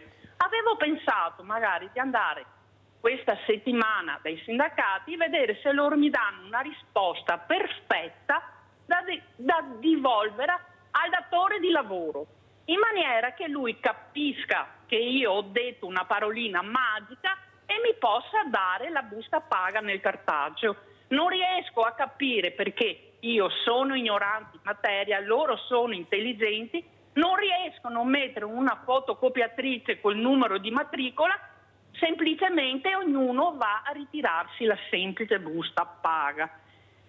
Mi dispiace per quelle persone che non trovano posto nelle poste perché chiudono le poste. Tu quando vai a rispondere, se ti interessi di una cosa, non c'è una persona corretta, vestita, una professionale che ti dà una risposta anche negli uffici, e non vedo perché anche nelle fabbriche debba venire fuori questa cosa.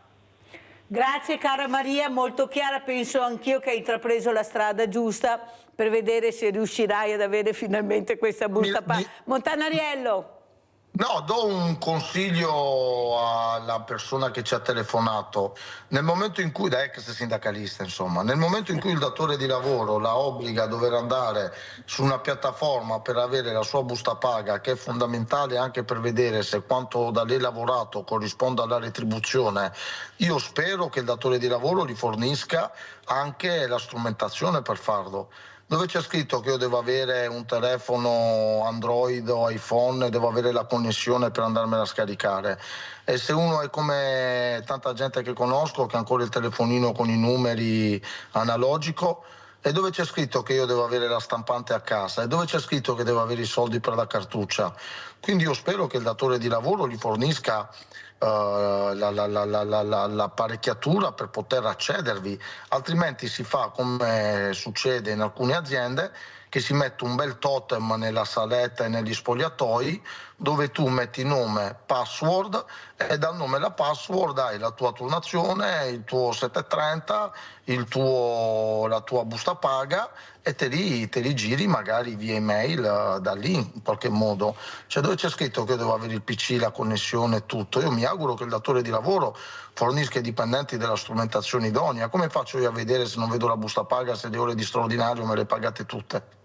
Grazie, grazie anche a Jonathan Montanariello. Maria, presegui il percorso che hai deciso di fare, perché è giusto che tu abbia la busta paga, ci mancherebbe che non sia possibile fare questo. Ringrazio veramente anche il nostro Angelo Tronchin, presidente AIDO provinciale di Treviso, per aver capito l'importanza della donazione. Ecco, bisogna fare prevenzione, bisogna forse con la prevenzione far conoscere di più, perché veramente siamo molto molto indietro purtroppo, e lei ha detto i numeri stanno non tornando anche nei giovani, e questa la dice lunga. Ecco cosa si può fare. Grazie, grazie, pubblicità.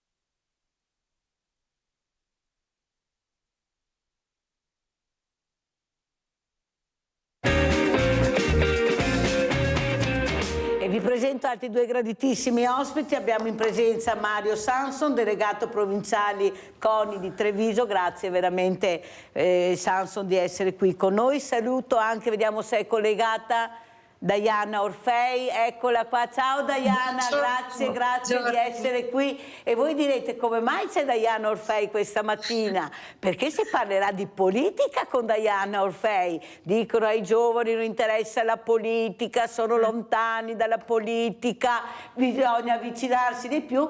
Invece Diana ha fatto proprio questo, ha lasciato la vita circense per dedicarsi a un'altra cosa. Grazie Diana, veramente. Grazie, poi ne parleremo. Allora io ho visto arrivare il delegato CONI con questi opuscoli, con la medaglia. Allora, cosa è successo? E finalmente i premi a persone che li meritano, ecco, a persone che veramente hanno dato un loro contributo per alzare anche questa parola magica che è lo sport. Prego Mario Sanson. Sì, buongiorno a tutti. Ogni anno il CONI riconosce, diremo, le eccellenze sportive. Le riconosce attraverso, diremo, delle stelle al merito sportivo, che sono, a seconda dell'importanza, sono di bronzo, di argento o di oro. Riconosce le palme e dà delle palme al merito tecnico, ad allenatori che si sono distinti, e anche e soprattutto alle associazioni sportive che sono storiche, che sono nel territorio, che lavorano sempre in maniera molto, molto attiva per lo sport. E poi ogni anno vengono anche premiati tutti quegli atleti che vincono un campionato italiano, oppure anche si classificano in una graduatoria europea, mondiale o olimpica, anche nell'ultimo caso.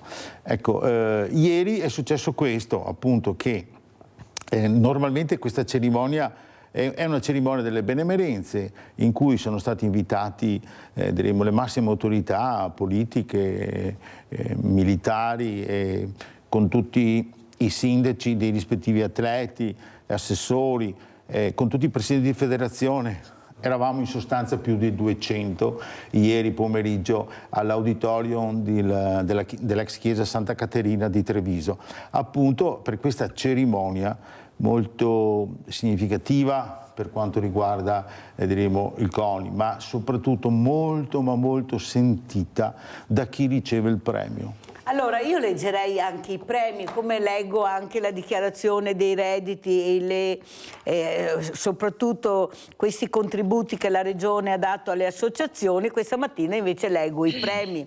Favarato Luigi, Federazione Motociclistica Italiana, Club Nottoli, Federazione Italiana Sport Invernale, queste stelle d'argento al merito. Poi abbiamo le stelle di bronzo, Baldo Sergio, Federazione Italiana di Atletica Leggera, Bonetto Cinzia, Sport Invernali, Federazione Italiana Nuoto, Bortotta Andrea, Federazione Italiana Tiro con l'Arco, Carrer Roberto, Federazione Italiana Gioco Calcio, Dal Bello Remo, Federazione Italiana Gioco Calcio, Dall'Arche Marco, Federazione Italiana Pallacanestro, Donà Claudio, Federazione Italiana Gioco Calcio, Fattoretto Capuzzo Patrizia, Automobile Club Italia, Unione Nazionale Veterani dello Sport, Vecchiato Elga, Federazione Italiana Giochi Sport Tradizionali, Zanussi Umberto, Federazione Italiana Pallavolo, ASD Albatros Volley, Federazione Italiana Pallavolo, ASD Sport Target, Federazione Italiana Judo, Lotta, Karate e Arti Marziali, Associazione Italiana Cultura Sport, ASD Unione Operai Escursionisti Italiani, Federazione Italiana Sport Invernali, Federazione Italiana Nuoto. Palme di bronzo al merito tecnico, Covre Piero, Federazione Italiana Tiro con l'Arco, Flisi Diego, Federazione Italiana Pallavolo. Medaglie d'argento al valore atletico anno 2022, compreso le palme di bronzo, Magoga Viola, Federazione Italiana Pesca Sportiva e Attività Subacquee, Pegoraro Stefano, Federazione Italiana Bocce, Mendi Luna, Federazione Italiana Kickboxing, Salis Carlotta, Federazione Italiana Baseball, Vendrame Tobia, Federazione Italiana Sport. Allora, bellissimo, complimenti, medaglie di bronzo al valore atletico. Baldan Francesco, Federazione Italiana Motonautica, Bazzichetto Elisa, Federazione Italiana Tiro con l'Arco, Carnio Vittorio, Esposito Angelo, Micheletto Riccardo, Sgarbi Alberto, Federazione Italiana Rugby, campioni italiani Rugby, Petrarca Rugby, Boscariol Alex, Macosa Alberto, Marcuzzo Alex, Marcuzzo Manuel, Federazione Italiana Giochi Handball, campioni italiani con handball Oderzo, Casella Giorgio, Federazione Italiana Sport Artistico Pattinaggio, Cervi Andrea, campione italiano aeromodellismo, De Marchi Eleonora, campionessa italiana spada femminile a squadre, Feletto Leonardo, Federazione Italiana Atletica Leggera, campione italiano corsa siepi 3000 metri. Fernandez Pasquale, Federazione Italiana Pesistica, Lucchetta Jessica, Federazione Italiana Sport Orientamento, Pasini Pierfrancesco, Federazione Italiana Tiro Dinamico Sportivo, Sgaggiante Alessio, Federazione Italiana Dama, Sica Riccardo, Federazione Italiana Sport Rotelistici, Soverini Dennis, Aereo Club Italia, Venturato Enrico, Federazione Italiana Pesca Sportiva e Attività Subacquee, Zambiasi Lucia, Automobile Club Italia, campionessa italiana autostorica e relì, Zanusso Anna, Federazione Italiana Golf. Allora, perché ho letto questi nomi, Sanso? Perché è giusto? Sì. È giusto nominarli.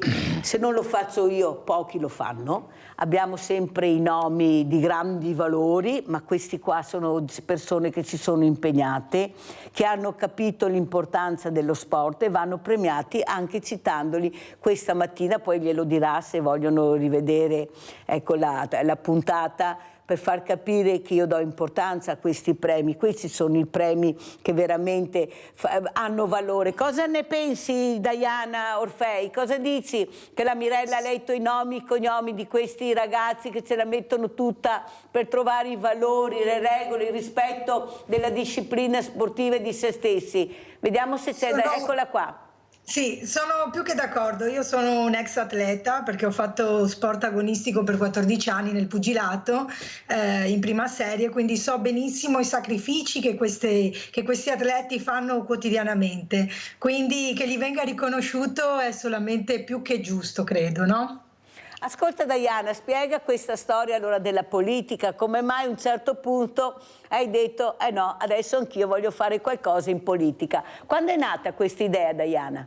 Diciamo, recentemente, perché comunque sono entrata a giugno, quindi non è da tantissimo tempo, però ho scoperto questa passione e soprattutto nell'ultimo anno e mezzo mi è nata questa voglia di poter contribuire anch'io nel locale, quindi a Jesolo, dove sono anche residente adesso nell'ultimo anno, e quindi sì, la voglia di creare qualcosa, contribuire a far crescere a Jesolo, ma anche al di fuori, insomma, il partito in cui io credo, e poi in base alle mie capacità e possibilità, insomma, percorro questa strada. E quale orientamento politico hai deciso di prendere? Forza Italia. Ecco, credo che sia un partito moderato che rispecchia molto i miei valori e quello in cui credo. Mi trovo molto bene sia a livello locale con la squadra che si sta formando piuttosto che a livello regionale, quindi è tutto in salita, credo, no? E i valori che ti ha colpito di questo partito, perché questo partito, Diana?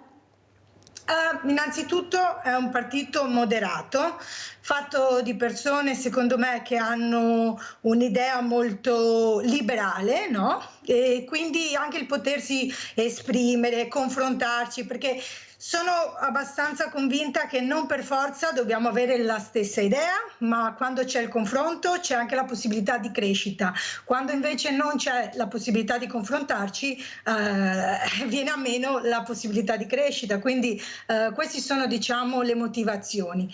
E dopo, ripeto, tutto si vedrà nel percorso che andremo a fare. Credo molto, ripeto, in questo partito, nel coordinatore regionale che è l'onorevole Flavio Tosi, e credo anche nella capacità delle persone che a Jesolo, che quindi riguarda la parte locale mia, si stanno appunto mettendo insieme per creare una realtà, una Forza Italia presente a livello locale. E un'altra persona che si candiderà, che sarà Mario Sanso. Cosa ha deciso di fare Mario Sanso? Ecco, questo coordinatore provinciale del CONI, questa sigla importante, di più delegato, fondamentale, molto elegante, questo delegato che veramente, guarda Diana, penso che non so dove non ci sia, che semina in continuazione, è sempre presente, come hai detto tu, moderato, che cerca di unire, mai di dividere. Guardate, è mica semplice trovare queste persone. Prego Mario Sanso, non è una sviolinata ma è la verità. Io la ringrazio. Ecco, le elezioni, diremo, del CONI avvengono sempre al termine delle elezioni di tutte le altre federazioni, e questo nell'anno olimpico. E chiaramente l'anno olimpico era il 2024, adesso a febbraio finiranno quelle diremo delle federazioni, poi verrà eletto il presidente regionale, che attualmente è il professor Dino Ponchio, che lei conosce. Ho avuto ospite che ha detto che si ricandiderà, l'ha detto qui davanti alle telecamere. Ecco, e poi la settimana successiva il presidente regionale delega appunto alle province e nomina i delegati provinciali, che siamo i 7. Successivamente, dopo ci sarà da fare un viaggetto a Roma per l'elezione nazionale, che normalmente avviene in aprile, invece è stata fissata quest'anno il 26 giugno. Ecco. Lì, di quest'anno? Di quest'anno, perché sì. Qualcuno pensava di andare nel 2026. No, invece quella è la politica. O quantomeno ho capito. Sì, legato a questo. Per quanto riguarda la politica, io sì, a giugno ho smesso diremo di essere un amministratore locale, perché l'ho fatto per 10 anni, i primi 5 anni ho fatto l'assessore allo sport, turismo, attività produttive, ho legato molto turismo e sport, poi soprattutto ero assessore al fair play, uno dei referati che ho, diremo, a Ponzano Veneto ho fondato, diremo, l'ho voluto intensamente. Penso di essere l'unico comune qualche comune mi ha copiato, ci ha copiato anche in Italia, però insomma mi piace di questo, l'hanno mantenuto attualmente, anche perché il Comitato Nazionale Fair Play ci porta ad esempio nel panorama non solo nazionale ma anche internazionale. Noi abbiamo portato, così almeno quella è la mia idea, abbiamo portato i principi del fair play dello sport nella politica, cioè alla cittadinanza, e dunque ho messo dei cartelli che ci sono tuttora nei vari parchi del comune di Ponzano, in cui c'è il decalogo del fair play, in cui ci sono appunto 10 massimi, 10 cose da rispettare.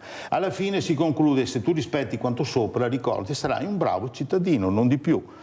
E questo ha avuto e sta avendo ancora, anche a novembre se ne è parlato a un convegno di questa cosa. Io ne vado fiero di aver così patrocinato questo. Sentiamo cosa ne pensa anche Diana Orfei di questa idea che ha avuto Marion Sanso, di questo fair play, che vuol dire educazione civica, rispetto delle regole, tante cose, rispetto della persona, i valori. Prego Diana. Beh, penso che siano la base che tutti noi dobbiamo seguire nella vita, nella politica, nella quotidianità, quindi tanto di rispetto all'iniziativa che ha voluto portare avanti, complimenti. Grazie. Questa medaglia che vediamo invece, Sanso, guardate che bella, guardate che veramente, cos'è questa medaglia? Allora, questa è una medaglia che mi è rimasta, ma lo farò avere a una persona, a un atleta premiato, che ieri non ha potuto intervenire all'ultimo momento. Questa è la medaglia che noi diamo agli atleti per al valore. Ecco qua. Questa è una medaglia di bronzo al valore atletico, appunto. Abbiamo nel caso di Baldan, che non è potuto intervenire, che è della motonautica. Questo è un esempio, adesso gliele farò avere in qualche modo. Mentre le stelle che ha accennato prima Mirella, le stelle diremo è un qualcosa di più grande, in cui c'è la medaglia, c'è una stella proprio, c'è un distintivo e un qualcos'altro da mettere sulla giacca nel caso delle cerimonie molto ufficiali. Ecco, tutto qua. Era solo perché ieri ho avuto piacere perché una persona mi ha ripreso dietro le quinte e ha ripreso che quando tornavano dopo la premiazione, tutti volevano vedere la medaglia, se la passavano e tutti erano molto fieri. Per quello prima ho accennato che l'atleta ci tiene moltissimo, anche perché dietro c'è scritto l'anno, e perciò anche quando poi l'età passa, diremo, comincerà a vedere, anche a ricordarsi di cosa ha fatto. Capite perché Mario Sanso ha portato la medaglia? Perché per un atleta è importantissima la medaglia, vuol dire che sei riuscito nell'obiettivo, ce l'hai fatta, vieni premiato con qualcosa. Il premio è importante o sbaglio, Diana? Certo, incentiva anche a spingere di più, ad alzare l'asticella. Anch'io ho diverse medaglie e quant'altro, e quando ogni tanto mi metto a leggere in che anno l'ho conquistata, piuttosto ricominci a pensare ai ricordi, alle cose belle che ti lascia lo sport.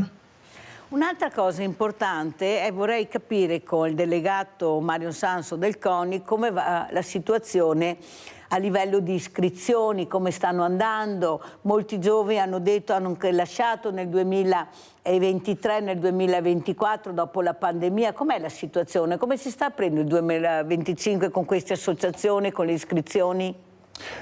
A essere sinceri, ci siamo ripresi bene.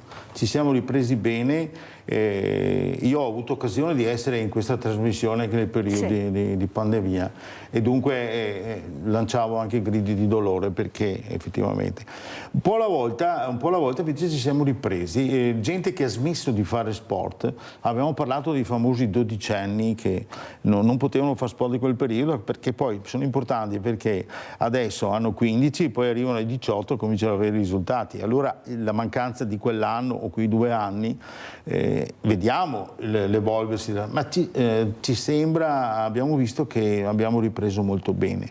Pertanto in questo frangente dobbiamo essere molto contenti. Io nel caso specifico in provincia di Treviso abbiamo la bellezza di 2500 associazioni sportive dilettantistiche. Ho avuto occasione che sono l'anima veramente la base del sistema sport in Italia. Non siamo come gli anglosassoni, noi, che è la scuola che porta a fare sport fino ai 18 anni. Noi siamo quelli che affidiamo già subito, quando sono bambini, affidiamo già a un'associazione sportiva. Dunque l'associazione sportiva assume un ruolo non solo legato allo sport, ma anche una questione di educazione, di rispetti, di cosa. Cioè, è la terza agenzia educativa, io la chiamo, comincia a diventare di un bambino che sta crescendo in sostanza. Quanto importante sarebbe anche riuscire a far capire a questi ragazzi che stanno prendendo delle deviazioni molto pericolose che forse lo sport può salvare loro la vita prima di cadere nel baratro, perché lo sport vuol dire disciplina, vuol dire rispetto, regole. Cosa dice Mario Sanson? Che bisogna, ma questo lo sostengo, bisogna effettivamente, cioè l'occupazione dello sport, chiamiamolo così, da parte di un adolescente è fondamentale. È fondamentale perché riesce a esprimere tutto quello che ha, oltre alla scuola e oltre alla famiglia, riesce a esprimersi veramente. E come ho detto prima, l'associazione sportiva diventa un'agenzia educativa. Dunque è fondamentale. Ecco per quello che io dico, adesso in questo periodo, non l'ho voluto accennare prima, ma in questo periodo stiamo vedendo le conseguenze della nuova legge sullo sport. E indubbiamente hanno pesato con i costi fissi, questa legge ha pesato sui costi fissi delle associazioni sportive.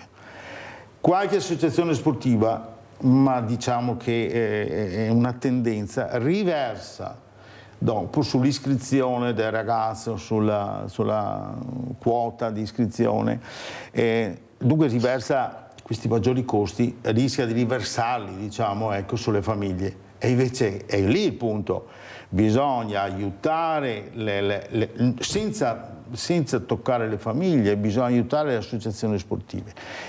E noi abbiamo sempre quella speranza, visto che siamo entrati nella Costituzione nel settembre 2023 e lo Stato ha riconosciuto lo sport come un qualcosa di diremo educativo e sociale, a questo punto passiamo dal riconoscimento a un diritto in modo tale che ci arrivano degli aiuti economici, parliamoci chiaro.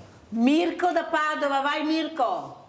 Signora Mirella, buongiorno. Buongiorno. Ho dovuto telefonare perché il suo ospite, saluto tutti e due i suoi ospiti, ma in particolare il signore del centro sportivo, del CSI, mi ha fatto ritornare ragazzino. No, non sono il CSI. Ecco, perché quando ero ragazzini, noi altri, in patronato, avevamo la squadra di calcio ed eravamo tutti iscritti al centro sportivo e lì ho raccolto tante amicizie, ho passato momenti stupendi, meravigliosi e volevo appunto dire che il centro sportivo crea sport ma crea tante amicizie che sono durate ancora adesso ci troviamo, dunque crea proprio un'armonia sociale. Ecco, complimenti ai suoi ospiti sempre e al centro sportivo, la saluto, buongiorno. Grazie Mirko, prego Mario Sanson. Sì, volevo dire che io sono del CONI, il CSI, il Centro Sportivo Italiano, è un ente di promozione sportiva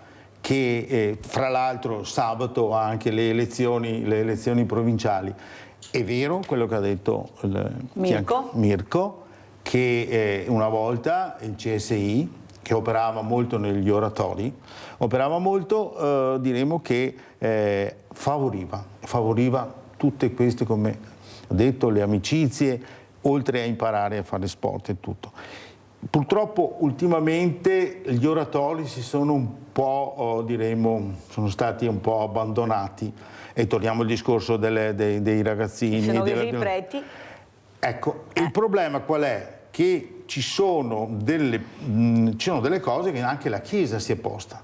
Però noi abbiamo una grande fortuna, lo posso dire, che novembre scorso Monsignor Michele Tomasi, vescovo di Treviso, è stato riconfermato dal Papa come referente dello sport e la Chiesa nel Triveneto.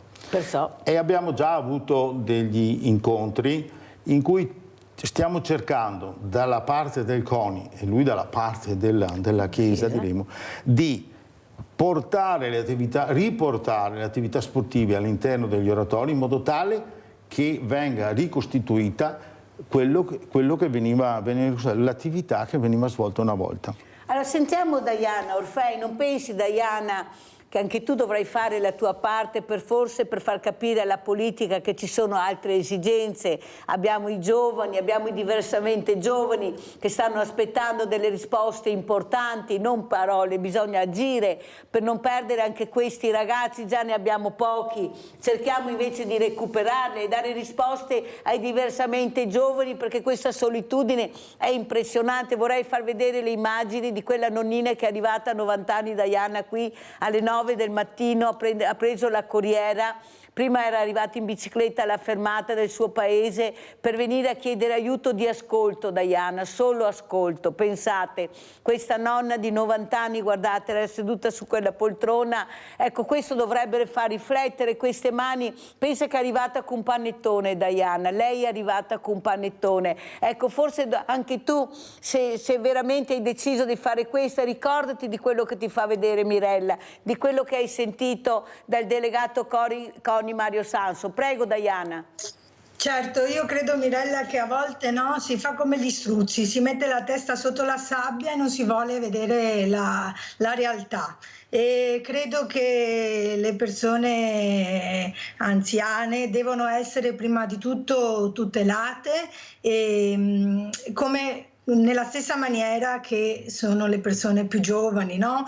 Quindi io, per mio modo di essere, ho sempre dato molto rispetto e se ne avrò la possibilità di poter contribuire, poter portare avanti anche la voce di queste persone, lo farò con molto piacere, perché ricordiamoci che tutti noi un giorno, se abbiamo la fortuna, insomma, saremo anziani e quindi è giusto che ci prendiamo adesso cura di loro. Senti Diana, ti preoccupano questi giovani? Tu fra poco farai parte di questa Movida scatenata, una città importante dove la Movida la vivi 24 ore su 24. Cos'è che ti preoccupa di più? Questi ragazzi, è stato fatto un sondaggio, quei bravi ragazzi che hanno paura di uscire di casa, non escono più perché hanno paura di incontrare questi 4 bulletti che nessuno si decide a fermare, dico io, sarebbe ora che qualcuno si decidesse a fermarli, ecco, invece di concentrare l'attenzione su quelli bravi e aiutarli. Prego Diana, cos'è che ti preoccupa di più?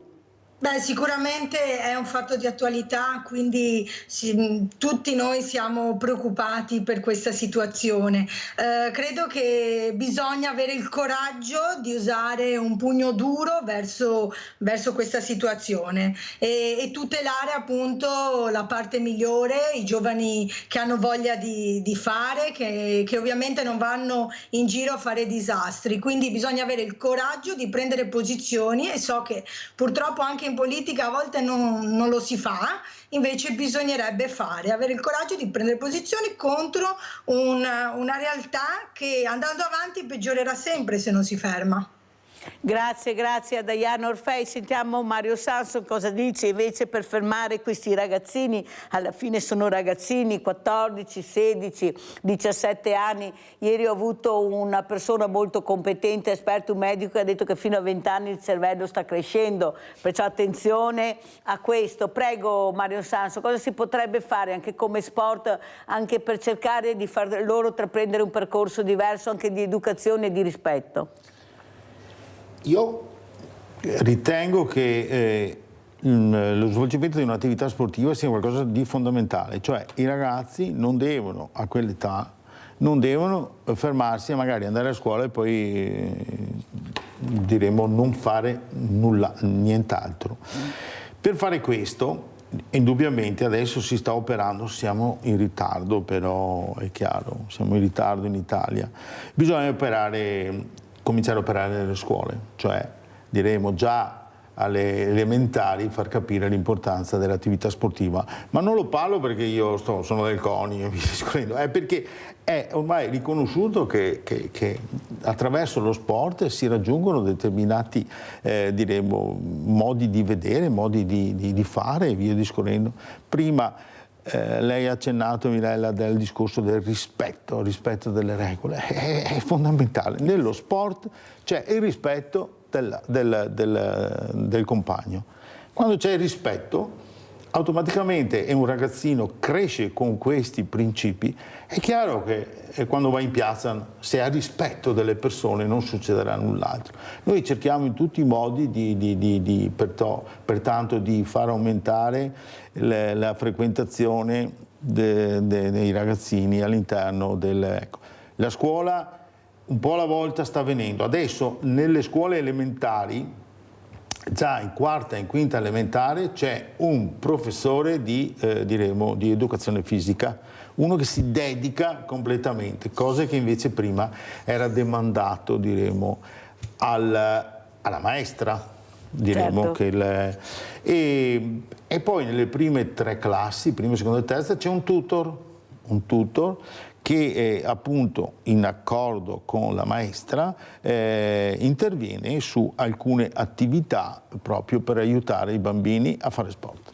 Io ringrazio veramente tanto anche Mario Sanso, delegato provinciale di Treviso del CONI, che ha portato anche questi opuscoli veramente importanti con i nomi e cognomi di questi atleti meravigliosi e ci ha fatto vedere anche una medaglia importante, perché le medaglie per gli atleti sono preziose. Grazie, grazie. Adesso andiamo a pranzo con la proposta di Mirella. Penne con zucca e ricotta. Vuote o piene, pesanti o leggere, estive o invernali, ornamentali o commestibili, le zucche spaziano dalla gastronomia all'arte e alla farmacopea, diventando facilmente oggetto e soggetto. Pertanto, oltre a gustarle a tavola, possiamo ammirarle nelle tele dei pittori o nelle forme decorative in cui le hanno trasformate fantasiosi artigiani, utilizzandole come fioriere, fruttiere o zuppiere per la loro stessa polpa, divenuta nel frattempo minestra o risotto. Ingredienti per 4 persone: 320 g di pasta, tipo mezze penne rigate, 250 g di zucca a dadini, uno scalogno tritato, salvia tritata, noce moscata, 100 g di ricotta salata, 40 g di burro, sale, pepe nero.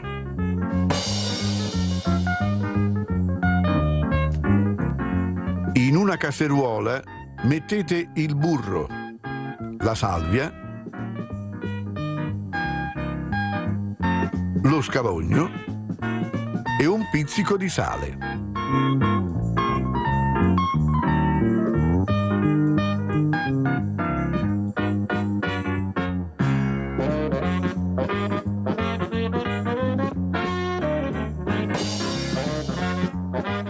Fate soffriggere dolcemente per 4-5 minuti, irrorando, se necessario, con qualche cucchiaio di acqua calda.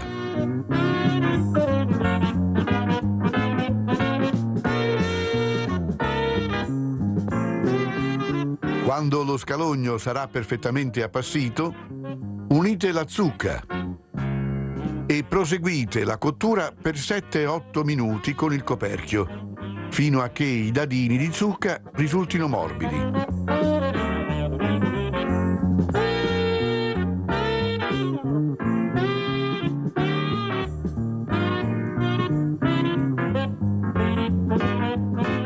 Cuocete in acqua salata le mezze penne molto al dente, 1-2 minuti in meno del tempo indicato sulla confezione. Regolate di sale.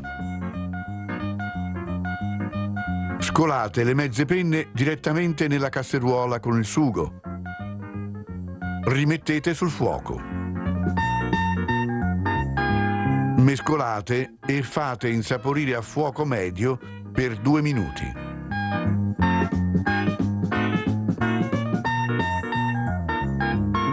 Aggiungete la ricotta spezzettata.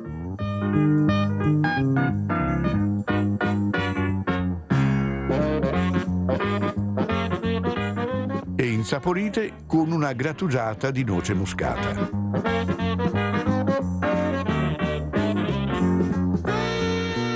Spolverizzate con una macinata di pepe. Mescolate ancora con delicatezza e servite subito.